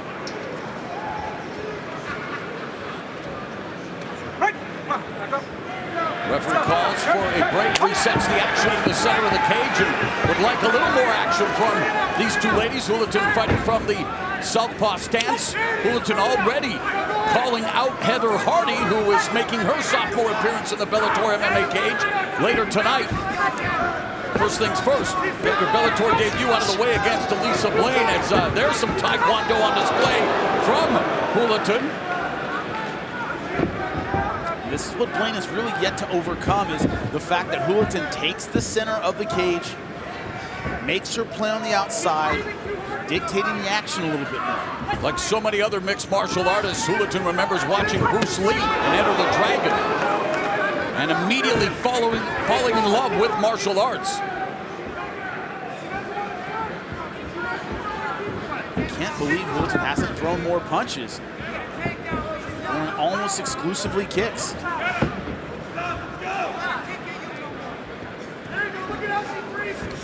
Inside low kick by Blaine.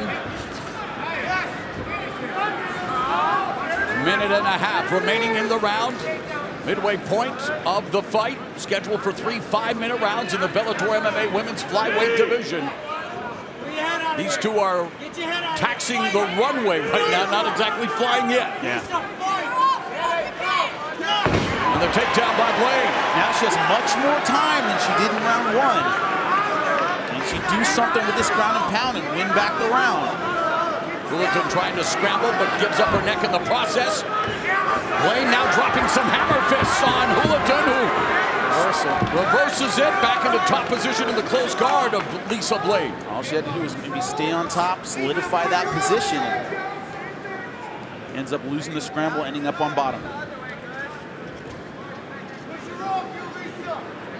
Lisa Blaine told us that she wanted to make sure to give her girlfriend Lori a shout out, as she's really been supportive. Again, we talked about Blaine having a full-time job and taking this fight on 4 weeks' notice. Always helps to have a strong support network.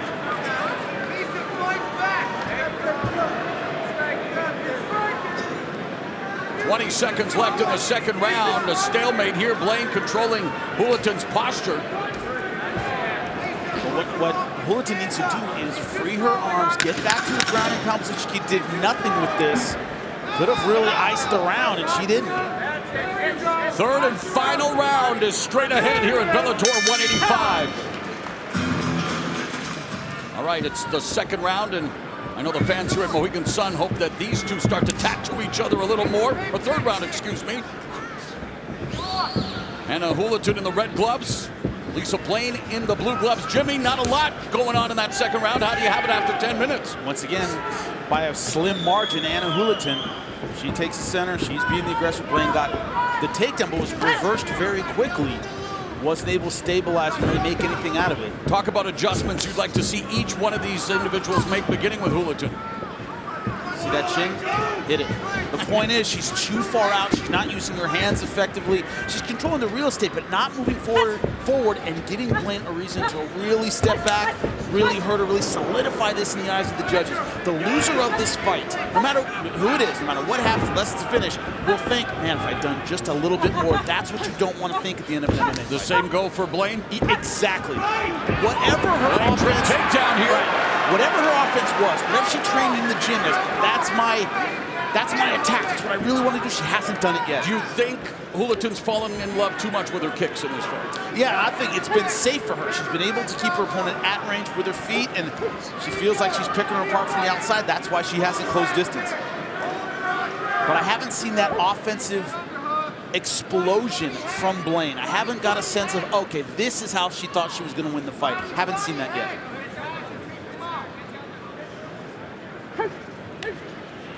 Blaine is a Brazilian Jiu-Jitsu blue belt, but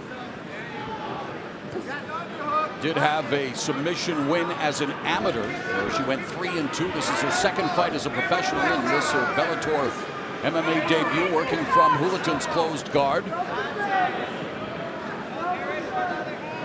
She's been a little busier on top. She's solidifying this position better than she had in previous rounds. What you want to do, you want to test how Hulaton's ground game. Hulaton striking, from the bottom. Hulaton says that at the age of 37, she feels she has 3 years left of combat sports competition. In terms of MMA competition, she's coming off a 679-day layoff, the longest of her more than 3-year career. As we come up on the halfway point of the final round. Nice short elbows. I like what she's doing on top. Good stuff. Hulaton doesn't like it, trying to push her away. Blaine's got to keep the pressure on. Good stuff. This is the kind of decisive attack I was talking about. She's in position. She's putting it on Hulaton. She's being the boss in there. First time we've really seen that. Hulaton trying to control Blaine's posture. Under 2 minutes left in the fight. Getting things started here at Bellator 185 at the Mohegan Sun Arena.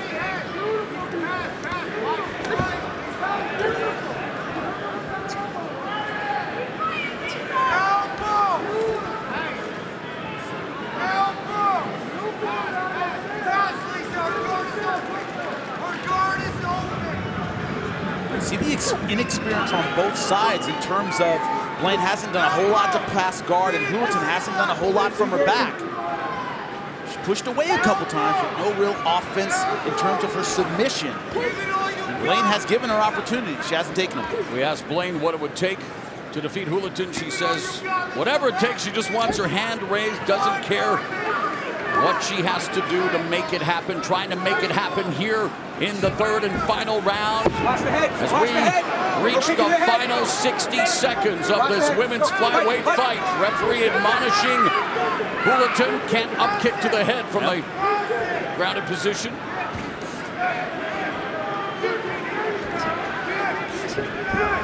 And I think that was a good non-call. She was more pushing with the legs than kicking. It kind of grazed, but that was a good non-call.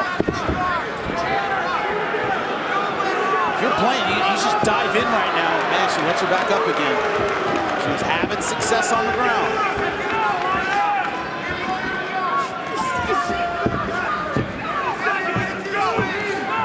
Hulaton working the body while Blaine feeding her a couple of right uppercuts. The most sustained offensive action we have seen.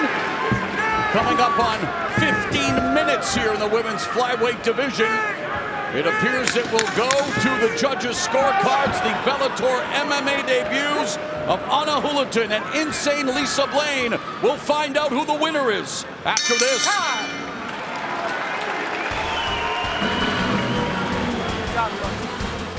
Here at one of Bellator MMA's regular stops, Mohegan Sun Arena in Uncasville, Connecticut, we are ready for the official decision for our opening bout, women's flyweight action. Here's Michael C. Williams. Ladies and gentlemen, having gone the distance inside the Bellator cage, we'll go to your judges' scorecards. Your first judge, Derek Cleary, scores the fight 29-28, scoring the fight for Blaine. Your second judge, Jeff Mullen, scores the fight 29-28. He sees the fight for Hulaton. Your third and final judge at cage side, Doug Crosby, scores the fight 29-28 for the winner by split decision, Lisa Insane Blaine.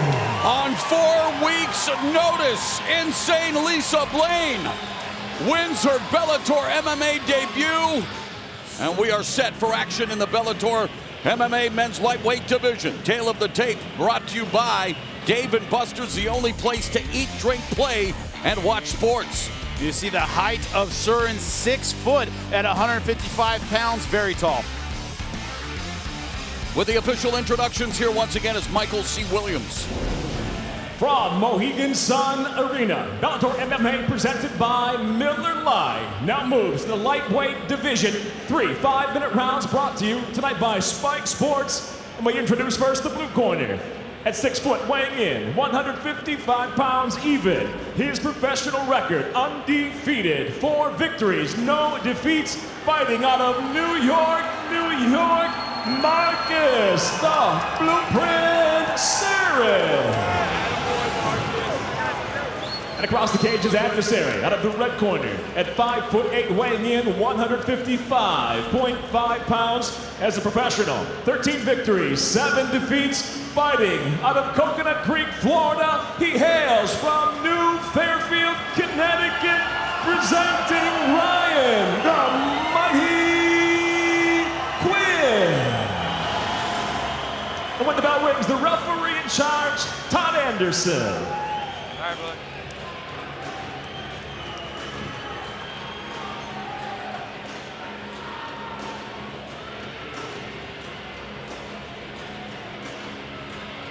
You ready? You ready? Hey! Fight clock brought to you by Miller Lite, the original light beer. Cheers, it's Miller time. Marcus the Blueprint Sirin in the blue gloves.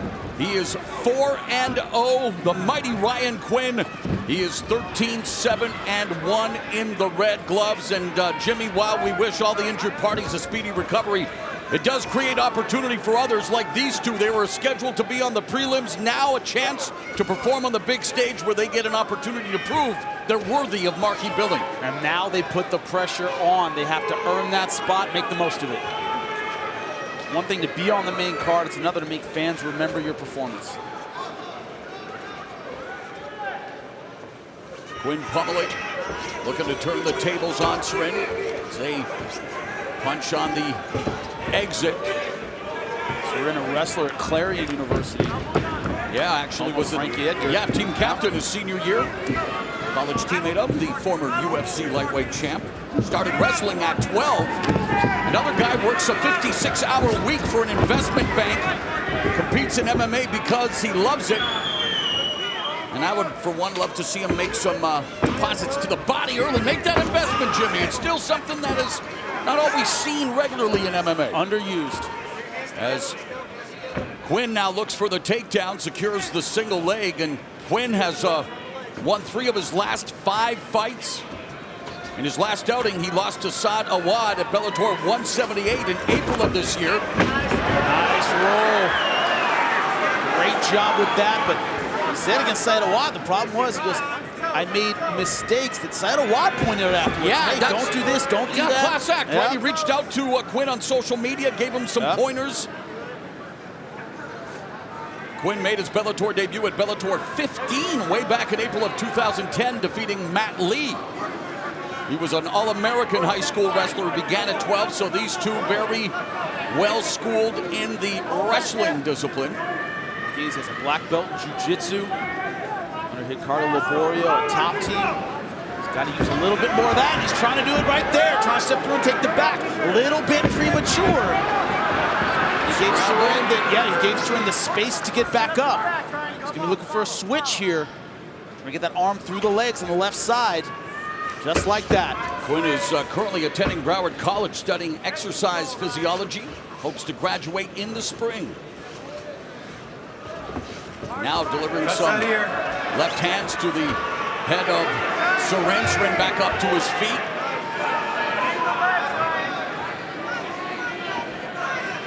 Sorin started competing in MMA, or started training at the relatively advanced age of 30, now 36. Brings an undefeated record into his Bellator debut, but Quinn immediately attacks the back, looking to put the hooks in. It's exactly what Quinn wanted. He wasn't able to get dominant positions and hold them against Saad Awad. But this is early, not a lot of sweat, and he's exactly where he wants to be. 4 of Quinn's 13 wins have come via submission. Looking for his third rear naked choke victory if he's able to get it. Sorin defending. Got to defend now. Chin down, worry about the neck, worry about the body triangle later. A minute and a half remaining in the first. Sorin in peril as Quinn continues to fish for the rear naked choke. He can power this under the neck. He can finish right now. He's going for it. It's not under yet. Sorin turning the right way. Quinn received his BJJ black belt from Ricardo Laborio in 2013. Representing the vaunted American top team in Coconut Creek, Florida, Sorin escapes. But for how long? Under a minute left in the round. But it's still Quinn putting the pressure on. And Sorin seemed dazed there for a moment. He seemed like he was lost, but he escaped, and he's up against the fence now with 45 seconds left in the first frame. That's something that's not talked about a whole lot, the energy it takes when you're defending a choke. It may look like he's doing nothing, but he spent a lot of gas and trying to avoid that submission. And Sorin now delivering a knee, hoping to drop levels. Under 30 seconds left in the first round, and Sorin has rebounded, delivering some shots to the body. Beautiful takeover by Sorin, and now he's looking for Quinn's back. Trying to step over a little too quick. Back and forth we go here. A fun first round between these two looking to make the most of their main card opportunity. Marcus Sorin, Ryan Quinn at lightweight. Good job, boys. Not before. Coming up, it's women's flyweight action as Christina Williams takes on Heather Hardy. Hardy victorious in her Bellator MMA debut in her backyard at Madison Square Garden. But right now it's round 2. And neither Sorin or Quinn willing to back down. As we heard from the late great Tom Petty, would have been his birthday today. A legend, he will be missed. And how do you have the opening round on your unofficial scorecard, Jim? 10-9 Quinn, he was the aggressor, took the back, wasn't able to get the choke, but certainly got his offense going, especially on the ground in round 1. Marcus the Blueprint Sorin in the blue gloves. Nice horizontal elbow strike on the exit. The mighty Ryan Quinn in the red gloves. Sorin just seems a little bit defensive so far. He's kind of backpedaling a little bit. He's using the jab effectively, but it's more a wait and see rather than getting his own offense going. Yep, Sorin catches that right hand from Quinn, and Sorin is stapled to the fence again. Like here, back to the fence, pummeling inside, but you don't get the sense he's thinking about his own takedown, about his own offense. He's been reactive. That's not how you want to be in an MMA fight. Quinn changes levels, fighting hard for the takedown, and he secures it.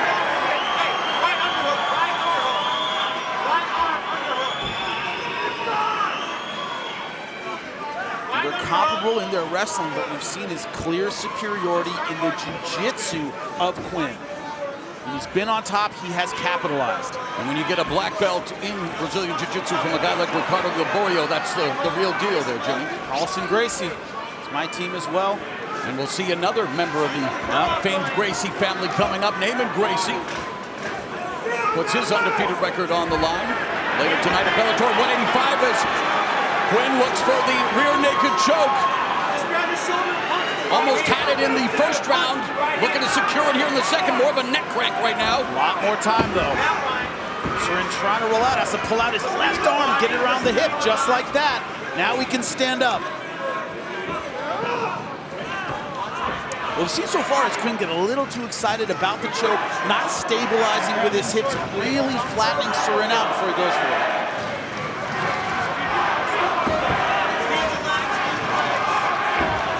Quinn changes levels again, beautifully looking for the double leg, but a wide base by Sorin, still not enough to defend the takedown. Midpoint of the round and the fight.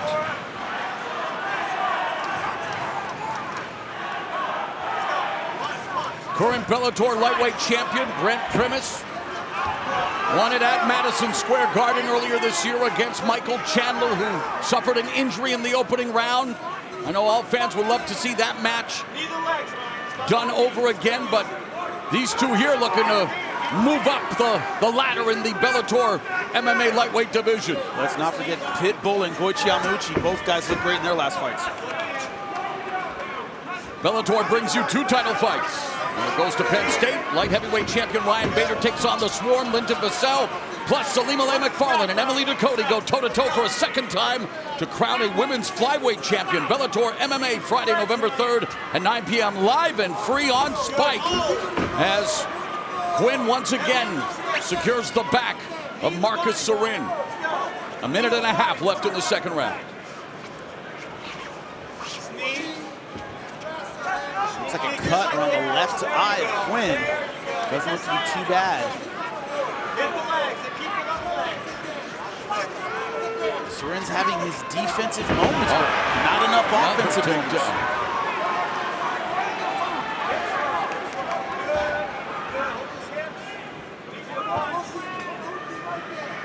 Yeah, just glued to Sorin. Almost a half wrestling ride here. Under a minute left in the second round. What Quinn has done very effectively, he's switched from a wrestling ride to the jiu-jitsu ride, which is usually hooks, but he's been able to move back and forth between the two, holding Sorin down and then going for the kill with the hooks. He's mixing them both together extremely well. And Marcus Sorin continues to feel the pressure, the body lock of Ryan Quinn here, coming up on the final 30 seconds of the second round. Elbows to the side of the head by Sorin. Might want to revamp his blueprint, Jimmy. Marcus Sorin has been in the clutches of Ryan Quinn for the majority of this round. Got to be the initiator in round 3. He has not been the initiator in this fight. It's Quinn that has led the dance. Third and final round. When we come back, you're watching Bellator 185. The bell in round 3. Marcus the Blueprint Sorin in the blue gloves. The mighty Ryan Quinn in the red gloves. How do you have it after 2 rounds, Jimmy? Easy, 2 rounds to none for Quinn. I didn't go 10-8 in round 2. You could have, though. It was a wipeout, but didn't have that kind of dominance. Mostly a grappling match and controlled by Quinn.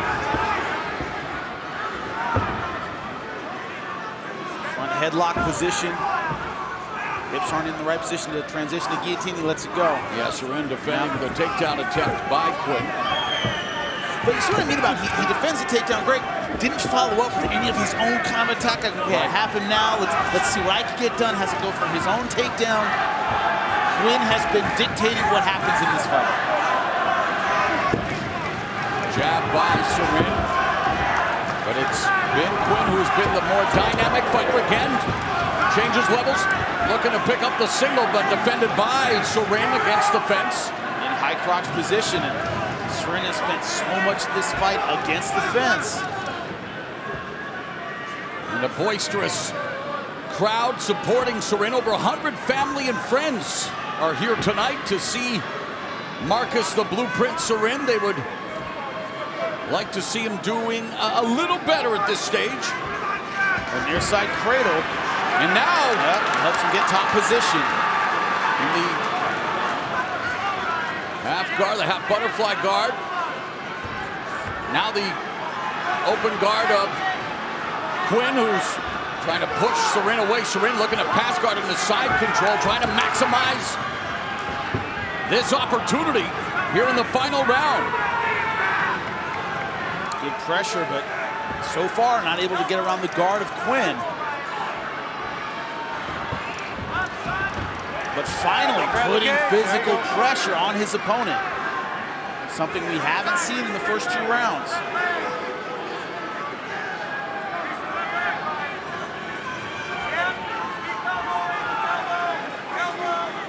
Sorin with that waist lock, looking to pick up Quinn.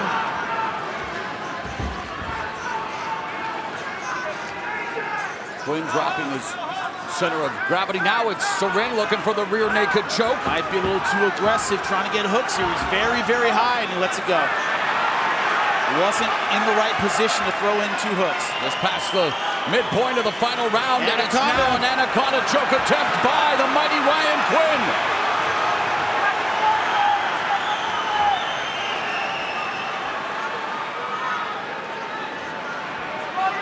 Quinn representing the American top team, was Brazilian top team's Milton Vieira. Yep. Who showed the Nogueiras the anaconda choke back in the day. Great choke, but he knows when to give it up. Under 2 minutes left. He's back to putting the pressure on. 1 hook in. Will he step over and get number 2?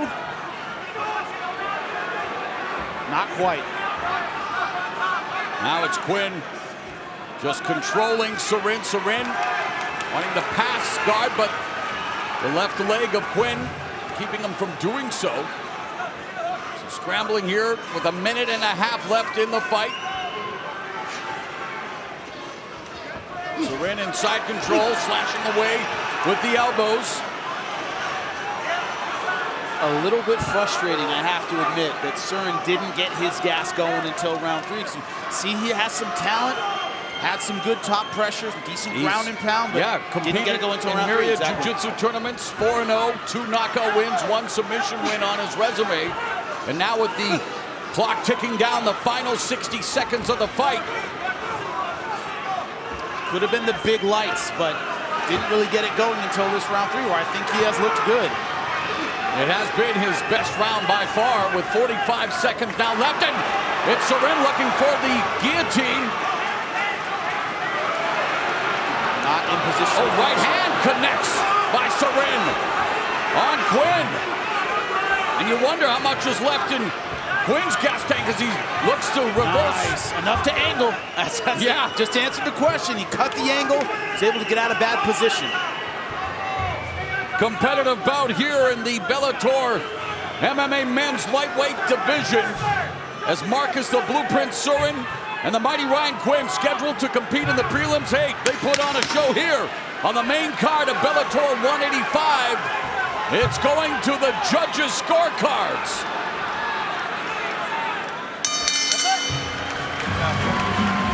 All right, here is our Blackheart Premium Spiced Rum replay, the bold 93 proof rum that is edgy to the core. The story of this fight, whoever got on top had success in rounds 1 and 2. That was Quinn.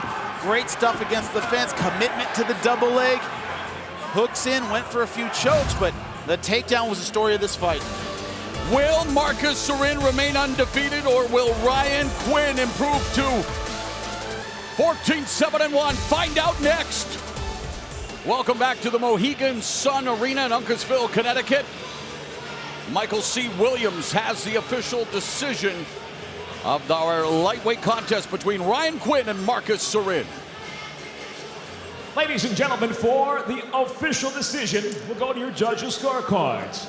All three judges, Derek Cleary, Jeff Mullen, and Dave Peabody, all see the fight exactly the same at 29-28 for the winner by unanimous decision, Ryan the Mighty Quinn.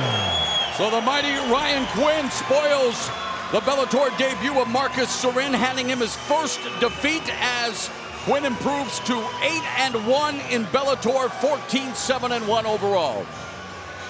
Social media is buzzing about this matchup. It's the women's flyweight division. The tail of the tape brought to you by Dave & Buster's, the only place to eat, drink, play, and watch sports. And Heather Hardy, late start to her MMA career, 35 to Christina Williams, 28. With the official introductions, here is Michael C. Williams. Live on Spike and presented by Miller Lite, Bellator MMA returns now to the flyweight division, scheduled for 3 5-minute rounds. We introduce the blue corner at 5'8", weighing in 126 pounds even. Tonight, she makes her professional debut from Edmond, Oklahoma, presenting Christina Warhorse Williams.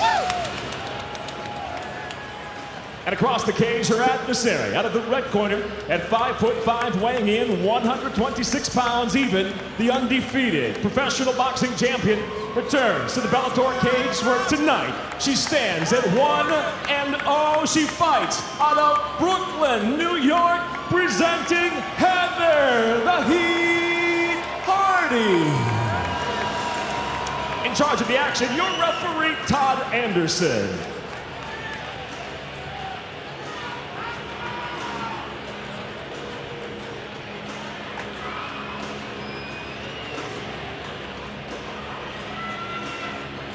Todd Anderson, third person in the cage.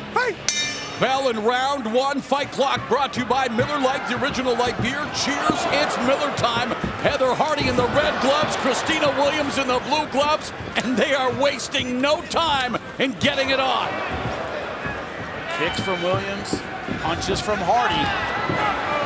Like that, unorthodox strikes, that's what she's gonna need. Yager wanted to slug it out at close range with Hardy. That was her doom in this fight. Williams attacking with kicks. I like that early. Hardy said she's working on acclimating herself to the range and speed of MMA as these two are lighting each other up like a jack-o'-lantern early. Hardy gave herself a C+ in her first fight.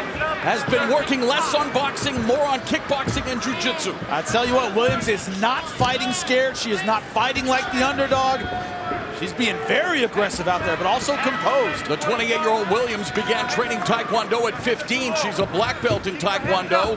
Began training MMA at 23, and in her first pro fight, well, she seems to be wanting to seize the moment as much as Heather Hardy in just her second pro outing. But she's doing it in a smart way, leading with kicks, finishing with kicks. Isn't going out there trying to slug with big punches. She's thrown a lot of punches, but they're in between an offense that started and finished by kicks. It was Williams' brother Joshua, former MMA fighter, who got her interested in mixed martial arts. And again, we talked about her credentials. She went 8-0 as an amateur kickboxer, 1-0 in amateur boxing, 3-0 with one knockout in amateur MMA. And looking to put her skills on display here in round one against Heather Hardy, who, well, both of them are bringing the heat.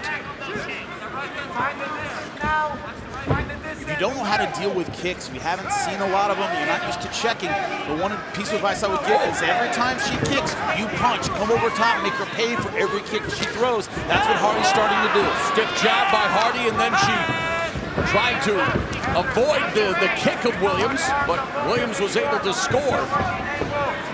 You know, what these kicks do is they allow Williams to get in punching range without Hardy stopping with the jab. She blocks the kick, and then she sets her feet down, and she's in punching range, and she unloads. And Williams mixing up the punches and kicks while Hardy punching wildly, eats a couple of stiff elbows.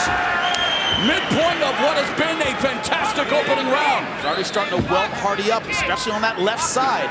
Those elbows over the top. And again, Christina Williams remains composed, showing off a diverse attack here in her first professional outing. Not to take anything away from Heather Hardy, and just because she might have more of the press clippings that she ate that right head kick, she's still very much a neophyte when it comes to MMA. Very true. I love the attitude so far of Williams. I don't care if you're the favorite. I don't care what you accomplished in boxing. I'm not coming out here scared. Great statement to make. But it does concern me, and we heard it from Anna Hulatan, who lost earlier tonight, that Hardy would love to stay active as a boxer. I think in this day and age, Jimmy, you got to focus on one sport and one sport only. They're too good. They're too good in both sports. A minute and a half left in the opening round. Joe Warren, first he said, I'm going to win Olympic gold after I'm done with MMA. He says, man, I went back to the training center. Guys I was pinning were vicious, coming after me. Speaking All of they're doing vicious, is wrestling. a vicious exchange here between Williams and Hardy. Hardy has not found her comfort zone yet. She's had flashes of offense. Certainly hasn't been in the pocket where she wants to be. Williams' composure really impressive. That's what I mean about that amateur system. You come in 0-0, but she's had amateur kickboxing fights, amateur MMA fights. It helps you so much in dealing with those nerves. Final 45 seconds of what has been a fantastic first round between Heather Hardy and Christina Williams here in the women's flyweight division. But Hardy already wearing the vestiges of battle. The surprising thing is it's been a striking battle, and I have Williams ahead. Not a lot of people expected that. Williams with a 2-inch reach advantage, the taller of the two fighters, looking to impose her will and skill in her first fight as a professional. And what a memorable opening round, what a memorable start to Christina Williams' professional MMA career. Round 2 is straight ahead.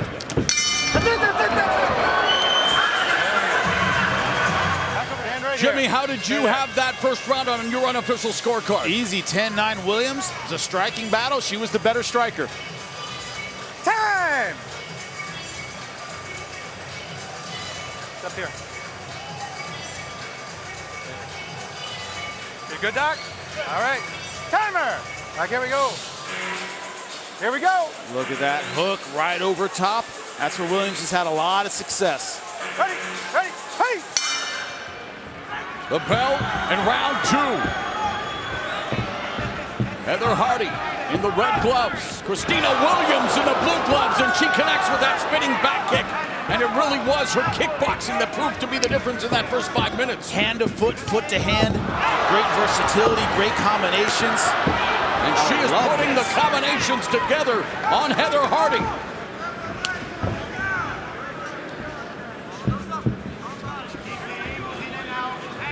Don't box the boxer, you kickbox the boxer. That's what she's doing. Throwing in hands and feet. Those are angles that Heather Hardy just isn't used to seeing yet. Both of these women educated. Hardy with a degree in forensic psychology from John Jay College of Criminal Justice. Williams has a degree in criminology from the University of Oklahoma. And boy, talk about a boomer sooner. A lot of boomers here from Williams. Alima Lay McFarlane, who will have an opportunity to become the first ever Bellator MMA Women's Flyweight Champion. She's impressed with what she's seen thus far. Whenever she says holy balls, I mean, she means it. I mean, that's an Alima Lay expression. That's her thing. You seem to be impressed with what she said in her interview as well. When the tittum comes out, I guess everybody pays attention. That's what I'm learning tonight. 90 seconds have flown by here in round 2. Williams remains composed. Great edging. Heather Hardy. And Heather Hardy's face sporting a crimson wow. The nose has been pulverized. That nose is done. It is done. Halloween's coming early. Look at this. I think the doctor's going to come in. They might stop this. Because that is bad. Thank you. And the referee calling for a timeout after her proboscis has been pulverized. Right there. Christina Williams lighting up Heather Hardy. Calling it. And Christina Williams, welcome to Bellator MMA. What a debut! Aspiration of blood. Vicious. Wow. Vicious from start to finish. Wow. And here is our Black Heart Premium Spiced Rum Replay, the bold 93 proof rum that's edgy to the core. You know, something tells me Christina Williams has a black heart of the good kind. She does. She does not let up, and look at the kick. Bang! That just shattered the nose of Heather Hardy. Look at the timing on this, reminiscent of Pat Kerr and Marlon Sandro. Just bang! Right to the nose. Doctor took a look at it, and this was over. But look at the timing on this kick. This is in real time. Take a look at the speed on this kick. Bam! Oh, wow! That's a crack that will end a fight, and that's exactly what it did. The official announcement when we come back. Christina Williams victorious in her pro debut. Heather Hardy once dreamed of being a New York Yankees pitcher. She may need as many stitches as a baseball after what she just went through courtesy of this young lady, Christina Williams. Let's make it official with Michael C. Williams. Ladies and gentlemen, upon examination by the cage side official, the cage side physician waves off the contest official time. 2 minutes into round number 2, the winner by TKO now, an undefeated professional, Christina the Warhorse Williams. Jimmy Smith is standing by with the victor. I'm here with your winner, Christina Williams. Halloween came early. That was vicious. That was bloody. What gave you all the confidence coming into this fight? I don't know. I mean, I feel really comfortable when I get in the cage. It's just my place, and like I don't know. I just was ready when I got in here. The rest of the division at 125 on notice from this performance. It seems like every kick was designed to injure, was designed to land perfectly. Was that part of your game plan? I mean, I was training for her overhand right in boxing, and yeah, so I followed my game plan, and it worked out. Alima Lay McFarland, Emily Ducote fighting for the inaugural flyweight women's title at Penn State in our next fight. What's your message to the rest of the division? I mean, I'm ready for anyone. You heard it. Great performance. She's ready now, undefeated. Christina Williams, ladies and gentlemen. Time for the penultimate fight of the night. The tail of the tape brought to you by Dave & Buster's, the only place to eat, drink, play, and watch sports. And look at the experience advantage for Zach Busha, 18-8. Neiman Gracie 6-0, but hasn't fought that frequently. With the official introductions, here once again is Michael C. Williams. Bellator MMA, presented by Miller Lite, now features tonight's co-main event, 3 5-minute rounds in the welterweight division. Brought to you by Spike Sports. We introduce the blue corner. At 5'10", weighing in 170.3 pounds, making his Bellator debut, he enters with 18 professional victories, 8 defeats. He fights out of Lawrence, Kansas, Zach Crash Busha. And across the cage is adversary, fighting out of the red corner. At 6 foot, weighing in 170.5 pounds. Undefeated as a professional, he enters with 6 victories, no defeats. By way of Rio de Janeiro, Brazil, he fights out of New York, introducing Neiman Gracie. In charge of the action, your referee, Kevin McDonald. So Kevin McDonald will oversee this fight. Neiman Gracie, of course, many members of the Gracie family in attendance, including Royce Gracie, the Hall of Famer. Ready to fight? Ready to fight? Let's go. And the bell and round one. Fight clock brought to you by Miller Lite, the original light beer. Cheers, it's Miller time. Naaman Gracie in the red gloves. Zach Busha in the blue gloves. And Busha so low in his stance, he's immediately thinking takedown defense. 3 of Gracie's 6 victories have been via first round submission. 6-0 and 3-0 since dropping the welterweight in February of 2015.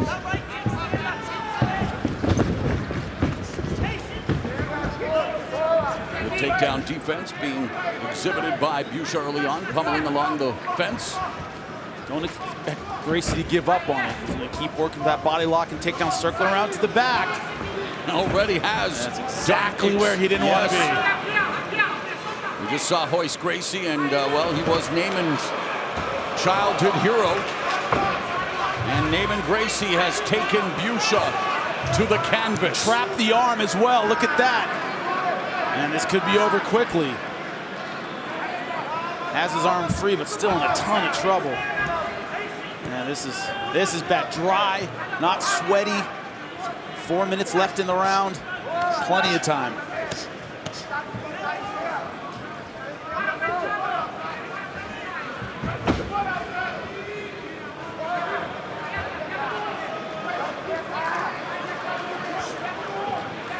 Naaman Gracie would love to work his way into title contention, fishing for the rear naked choke. And speaking of the Bellator welterweight title, Douglas Lima defends it against Rory McDonald January 20th at the Forum in Los Angeles. Gracie believes that Rory will emerge victorious in that fight. I think Lima has something to say about that. I was going to say, that's going to be a great fight. Who actually worked with Gegard Mousasi, and Mousasi in his Bellator MMA debut still to come, but what a fight it is going to be to kick off the year. And look at what Naaman Gracie doing to Zach Busha here. But you notice what he does. He goes for a second, it's not there, he switches, lets it go. Doesn't waste energy. Doesn't waste any energy. It's a slow burn kind of fight. 24 years he's been training the family business, Brazilian Jiu-Jitsu. And as you mentioned, Jimmy, all about the position, before the submission, the patience. Yep. And he's got his hooks in. He is firmly controlling Zach Busha here in round one. It's like watching those videos in the animal kingdom, in the, you know, the animal. Something that was born to do this. Exactly. That's what it looks like.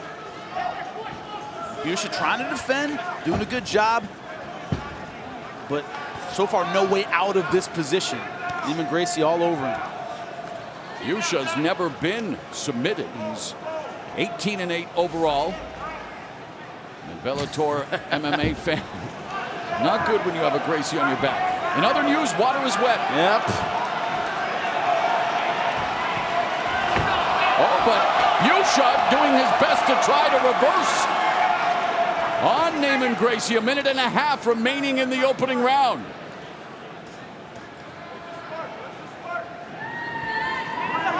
And again, we talked about it. Busha does have 9 submission wins, 6 knockout victories, 33 years of age. Look at the twist on the legs, though. Man. Busha just can't straighten his hips out and get his posture back because Naaman has him twisted up in this body lock.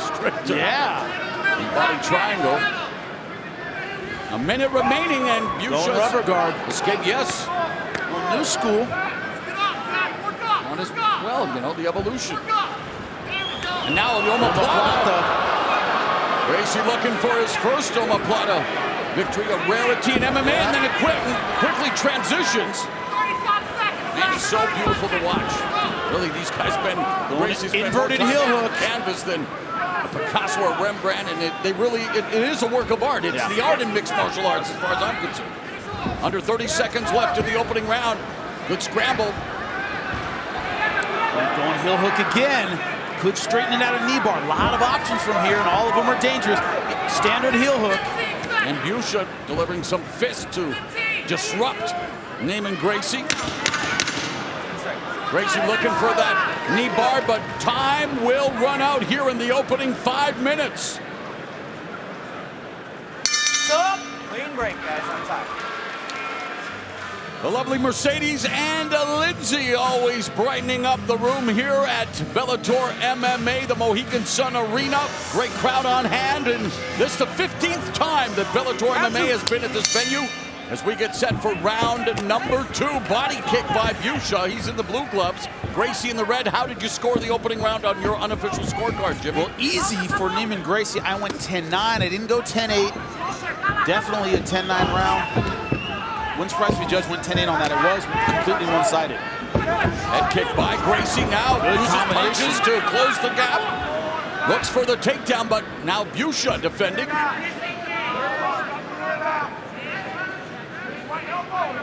have to take those words. Take clean, bro.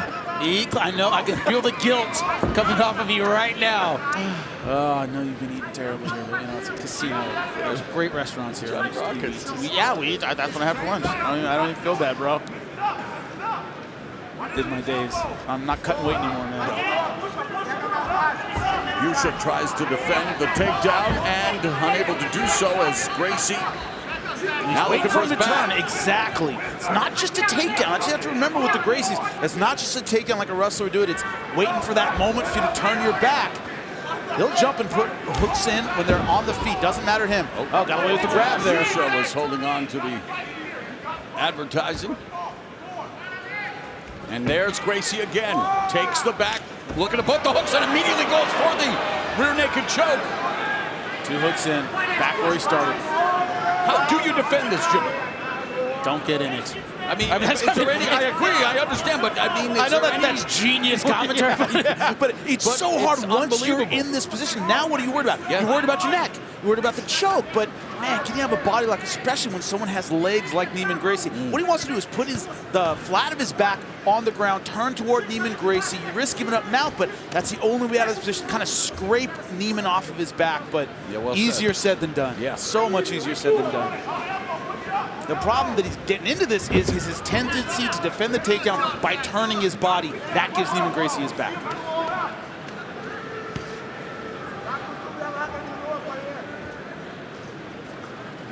And you know, that's really the rub of taking on a guy like Neiman Gracie who's been grappling his whole life. What's the advice in between corners if you don't already know how to deal with this? He's got him in the neck, and that's it! More of a neck crank than a rear naked choke, but it's a submission. And much to the delight of Royce Gracie, Neiman Gracie improves to 7-0 with his 6th submission win. Neck crank, choke, I'll take whatever I can get. A tap is a tap. Beautiful job again by Neiman Gracie. And here is our Blackheart Premium Spiced Rum replay, the bold 93 proof rum that's edgy to the core. He had been having trouble getting the rear naked choke, been in good position, but hadn't been able to get the choke. Look how he commits to this crank. Goes across the chin this time. Look at it here. Rather than go for a choke that he hadn't been able to get before, he stays on the chin and cranks it to the right. Look at the torque on the neck. Brutal stuff by Neiman Gracie, but a technical change. He turns his entire body to get the neck crank because he didn't want to waste any more time looking for the rear naked choke. The official announcement when we come back. Gracie remains unbeaten in the Bellator MMA cage. If it ain't broke, don't fix it. Let's go to Michael C. Williams for the official announcement. Ladies and gentlemen, inside the Bellator cage, the tap comes by way of a neck crank. Official time, 2 minutes, 27 seconds into round number 2. The winner by submission, still undefeated, Neiman Gracie. And Neiman Gracie gets to talk to our Jimmy Smith. I'm here with your winner, Neiman Gracie. Neiman, you had his back, round 1, round 2, hunting for the rear naked choke. Did you make a conscious decision to go for that neck crank because you committed to it 100%? So before saying anything about the finish, I want to thank my opponent because he took this fight on short notice, you know? My other opponent, he backed off the fight in a week, and he took this fight in a week notice. He's a true warrior. The guy has almost 30 fights. So everybody, please, a round of applause to him. Thank you, Zach. So with the submission, I wasn't able to sink the hand under his neck because of those gloves. So I needed to switch for something else, and I went for the neck crank. The guy has almost 30 fights and never been submitted, and I was able to do it. I'm really happy. I see your father's shirt honoring Holmes Gracie. You have family here in attendance. That's the past. What's the future for you and your MMA career? Carry on to that name. The future is to keep representing, to keep the legacy alive. So doesn't matter how many years pass by, we're always going to have a Grace representing. Eu quero mandar abraço para todo mundo no Brasil, o pessoal da Fox Fight Club, todo mundo aí no Brasil. Meu amor, tô indo para casa. Nossa filha tá chegando, te amo. We can't wait to see you again. Neighbor Gracie, ladies and gentlemen, give him a hand.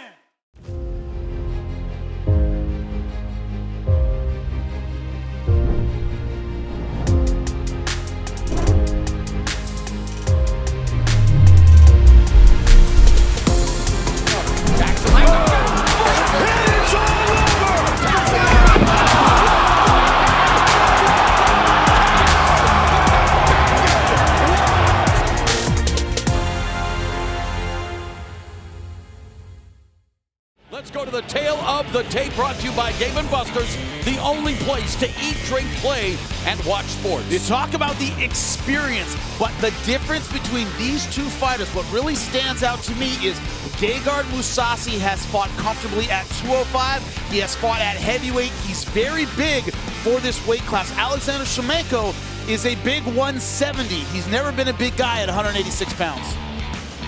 With the official introductions, here's Michael C. Williams. Ladies and gentlemen, live on Spike, Miller Lite presents Bellator MMA from Mohegan Sun. The time has come for the main event of the evening. 3 5-minute rounds in the middleweight division. Sanctioned by the Mohegan Tribe Department of Athletic Regulation, Chairman Kevin Brown, Chief of the Mohegan Tribe Lynn Malerba, supervising at cage side Mike Mazzulli and Mike Murtha. Tonight, the main event is brought to you by Miller Lite, the original light beer. It's Miller time. And now, first introducing the blue corner.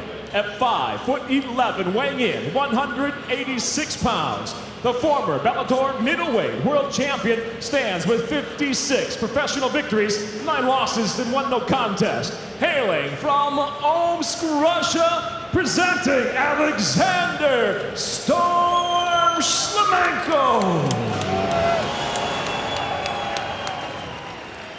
And across the cage, his adversary, tonight fighting out of the red corner at 6'2", weighing in 185.8 pounds, racking up multiple championships en route to becoming one of the world's best. Tonight, he makes his Bellator debut, bringing 42 professional victories, 6 defeats, and 2 draws. Fighting out of Leerdam, South Holland, Netherlands, introducing Gegard Mousasi.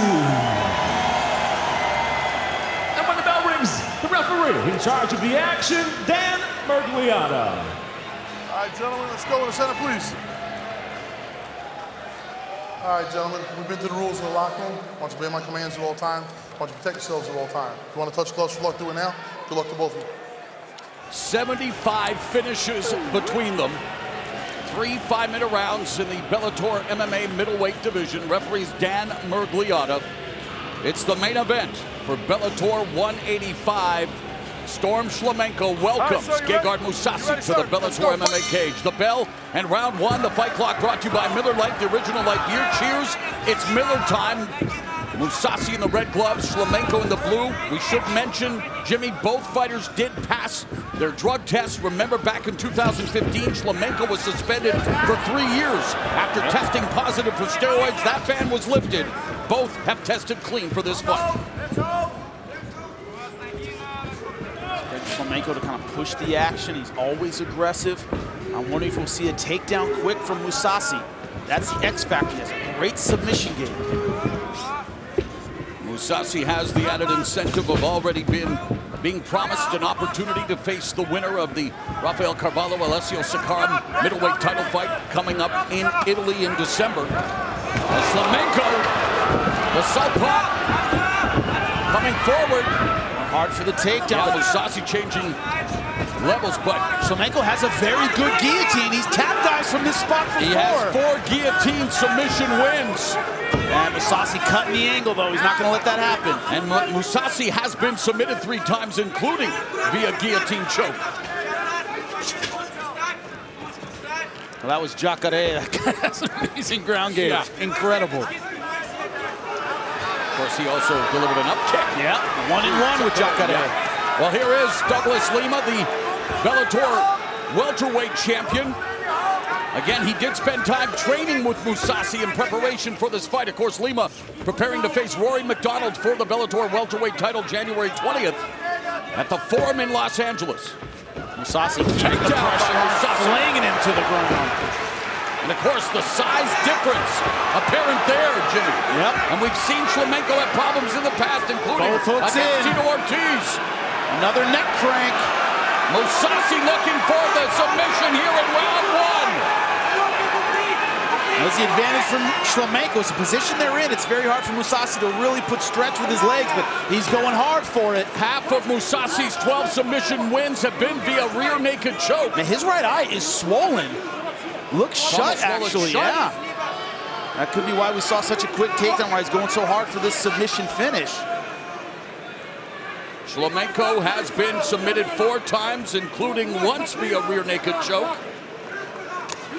Midway point of the opening round. And yes, that right eye has to be That's a a problem. point of concern for Gegard Mousasi. Trying to make it a non-factor by getting the submission early. Dropping elbows now to the side of Shlemenko's head. Shlemenko doing a good job of defending blindly. I'm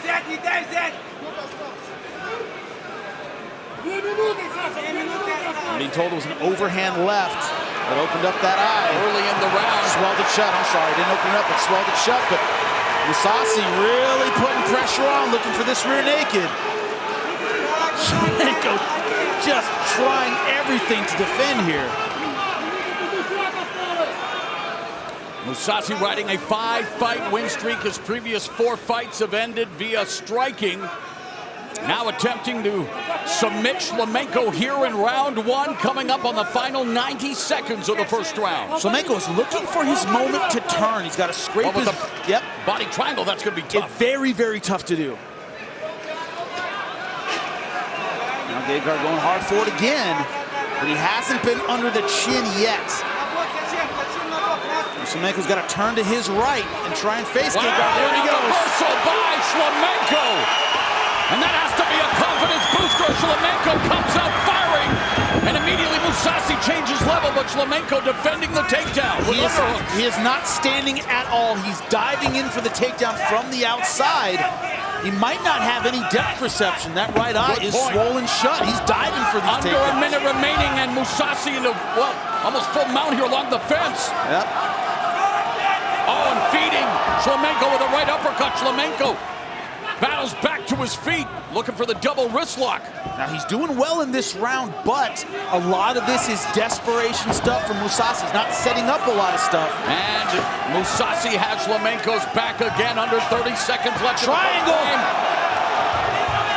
He has an excellent triangle. That's how he beat Dennis Kane. He has 2 triangle choke wins on his resume. Shlemenko, though, now surging with strikes. In the final 15 seconds, he's looking for the guillotine. An eventful opening 5 minutes between Alexander Shlemenko and Bellator MMA newcomer Gegard Mousasi.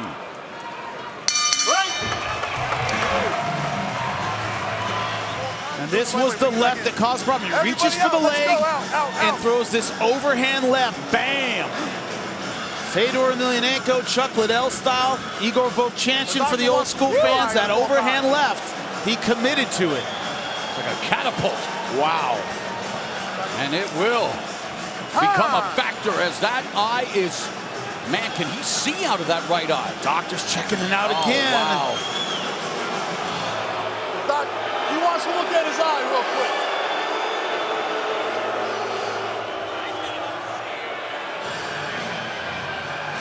Here's the test.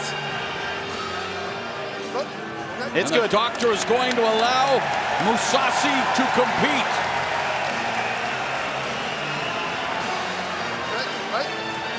fight. The bell in round 2, Mousasi in the red gloves, Shlemenko in the blue, and you know that Shlemenko is going to try to attack that right eye if he can. Misses with a spinning back fist, almost gives up his back again.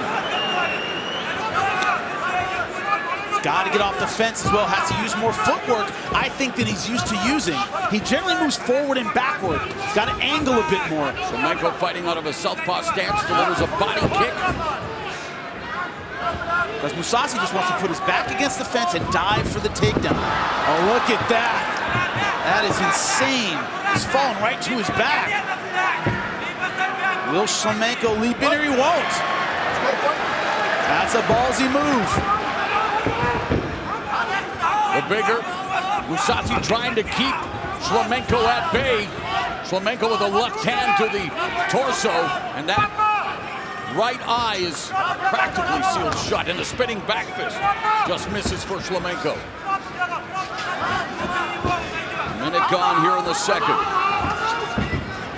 See the same thing, feinting for the leg. And a naked takedown defense there by Mousasi. Didn't set it up. That's what Shlemenko needs to do. He needs to make Mousasi spend energy on takedowns he's not going to get.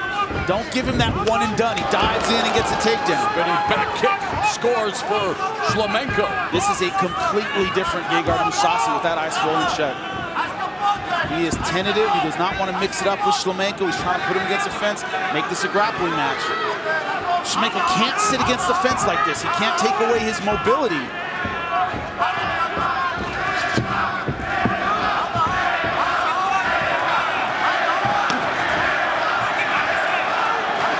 Mousasi switches stances temporarily, ducks under the left hand of Shlemenko.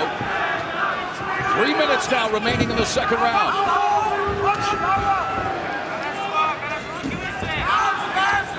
How did you have it? I didn't get a chance to ask you. 10-9 Mousasi in round 1. Aside from the eye, I thought Mousasi controlled most of the round, took his back. This round 2, a different story. So far, Mousasi nowhere near the ground with Shlemenko. Look at that. That was just a feint 1-2 just to get in this kind of position. Halfway point of the round and the fight. It's from Shlemenko letting himself be trapped against the fence. That's what set up that takedown. Old school foot stomp there by Mousasi. On a takedown, takedown attempt, I'd say. Shlemenko has to claim the center and circle. Shlemenko continues to utilize the spinning back fist. And Mousasi trips Shlemenko and has his, trying to go for his neck, but Shlemenko doing a good job of turning in to Mousasi. Almost a high crotch position. Under 2 minutes left in the second. He's got to get his right arm free. Until he gets his right arm out, Gegard can spin and take his back. He has to be very conscious of that. Mousasi feeding Shlemenko a couple of right hands under the armpit. Drops him to the ground. He has to pull his head and his right arm out. Can't keep Gegard Mousasi there without that, because that'll happen. He'll step around and take his back. Shlemenko still not allowing Mousasi to completely take his back. Now just drops down into the half guard now. Mousasi in top position. Try to make the most of this opportunity now in side control with under a minute 17 left in the round.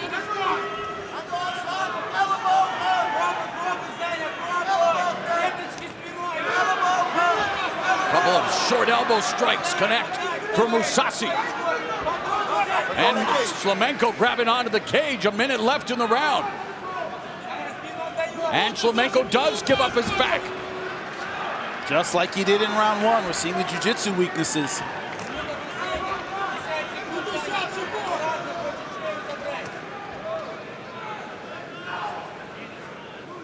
Not coming close with submissions like he did in the first round. And his now he's going choke is his go-to submission. He has 6 on his resume, looking to make it 7, but unable to do so here with 30 seconds left in the second round. But one thing to keep in mind with the scoring is he got the back much later in the round than he did in round number 1. Even attempting to finish. Attempting to finish, but is it enough? You're right. Effective striking, grappling. Exactly. So on and so forth. I thought Alexander Shlemenko was more effective with the striking for more of this round. We are through 10 minutes in our middleweight main event here at Bellator 185.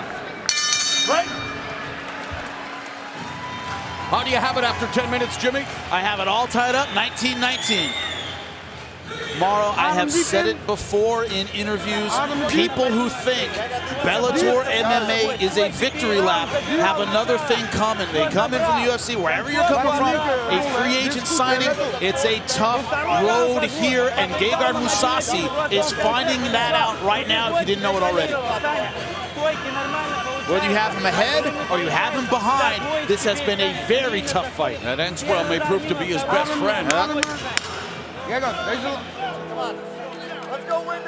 Well, Bellator brings 2 title fights to Penn State when light heavyweight champion Ryan Bader takes on the Swarm Linda Vassell, and Bader's maiden voyage as champion, plus Alima Lay McFarlane and Emily Ducote go toe-to-toe for a second time to crown a women's flyweight champion. Bellator MMA, Friday, November 3rd, 9 p.m., live and free on Spike.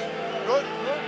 Final round, let's go, final round. Third and final round, Gegard Mousasi in his first Bellator MMA appearance in the red gloves. Former Bellator middleweight champion, Storm Shlemenko in the blue gloves. You talked in previous fights about targeting the body. That's something Shlemenko does extremely well. Liver kick, liver punch. Loves working that right side. Spinning back kick through the liver there by Shlemenko. Oblique kick by Mousasi. What's bedeviled Shlemenko throughout this fight, he's been a little lazy with his footwork in terms of his in and out and his left to right angling. He tends to go straight back, and it's cost him when Gegard Mousasi has come in for that takedown. Mousasi attacking the legs now with the low kicks. Nice knee. Knee by Shlemenko. Body kick with authority by Shlemenko and a left hand to the body. That was the end for Brown and Halsey, for all those who saw that fight in Russia. Spinning back fist connects for Shlemenko. Beginning to tag Mousasi here in the final round. Same thing, reaching Goes for the down, leg. right. Going, yep, exactly. It's dangerous, he's committing with both hands, but it's worked.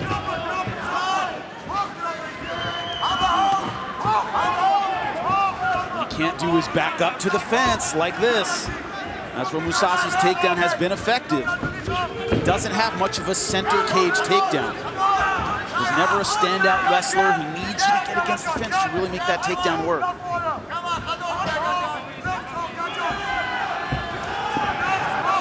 Targeting the liver over and over again. What that does, that brings that elbow down, brings the hand down on that side, and he can go over top just like that. And it brings a smile to Hall of Famer El Guapo Bas Ruten's face. Loves those liver 3 shots. minutes left in the fight. Shlemenko picking off Mousasi here in the 3rd round.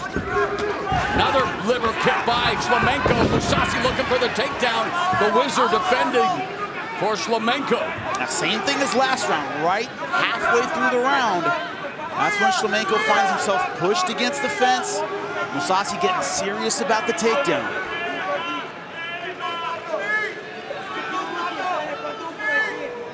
Halfway.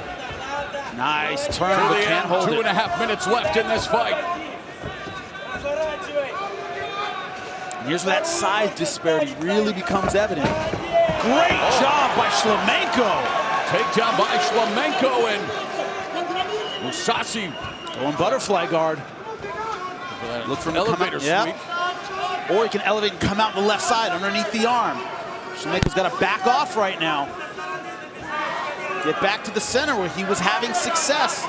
2 minutes left. Mousasi back on his feet. Right hand by Mousasi. Shlemenko out of the southpaw stance, teeing him up for that left. Oh, telegraphing a spinning attack. Since that eye has swollen shut, Mousasi really hasn't had an effective stand-up attack.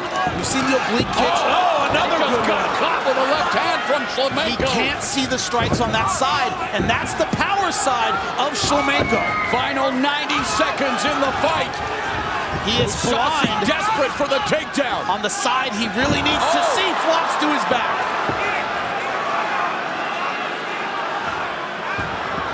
Looking for that up kick that he caught Jacare with. Yes.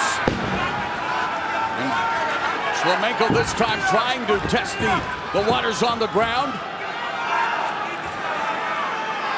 Nailed Mousasi in round one with the left hand. Almost immediately, that right eye was swollen shut, and it's definitely hindered Mousasi's attack since. But Shlemenko, with a minute left now, what will he decide to do here? And we've seen devastating ground and pound from Shlemenko. He doesn't seem to want to use it. Well, he just passed the guard there now. Oh, nice knee. Back, a knee to the ribs, and now in north-south position.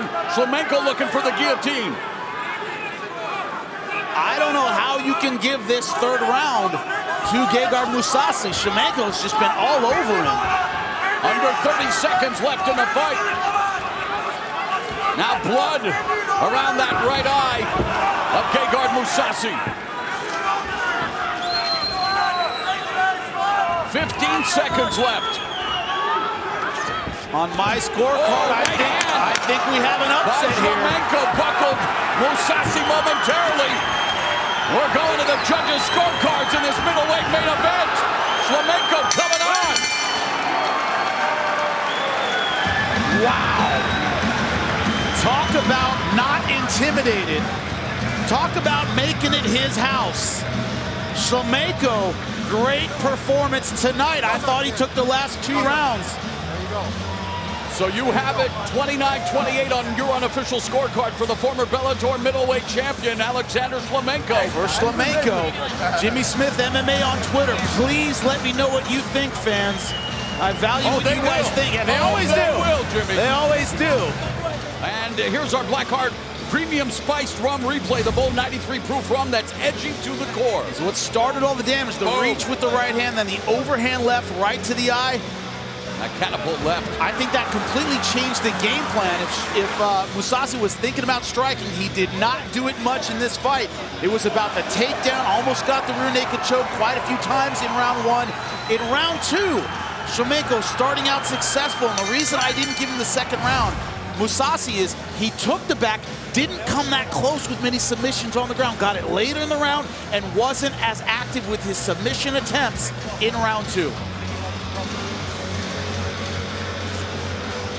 Well, it's up to the 3 judges seated at cage side to determine who will walk out of the Mohegan Sun Arena victorious. Will Gegard Mousasi win his Bellator MMA debut, or will Alexander Shlemenko make it 6 consecutive wins? Let's go to Michael C. Williams for the official decision. Ladies and gentlemen, having gone the distance in tonight's main event, we'll go to your 3 judges at cage side. Judge Doug Crosby, 29-28. John English, 29-28. Derek Cleary, 29-28. All 3 judges have it for the winner by unanimous decision, Gegard Mousasi. A razor-thin split decision win for Gegard Mousasi. You hear the crowd. Let's go to Jimmy Smith. I'm here with your winner, Gegard Mousasi. Gegard, that is one tough Bellator debut. Closed up the eye in the first round. Was that a big factor in the fight? Yeah, 100%. But he's a big puncher. 2-1. Moving forward, I know you want a title shot at 185. You seem frustrated, you seem upset. What's on your mind, man? Well, I had a lot of pressure coming in, but yeah, the eye shut down. I had to fight on instincts. Well, those instincts proved to be just enough, man. We'll see you again in the Bellator cage. Gegard Mousasi, ladies and gentlemen. Well, with one eye, Gegard Mousasi survives, wins a razor-thin split decision in his Bellator MMA debut.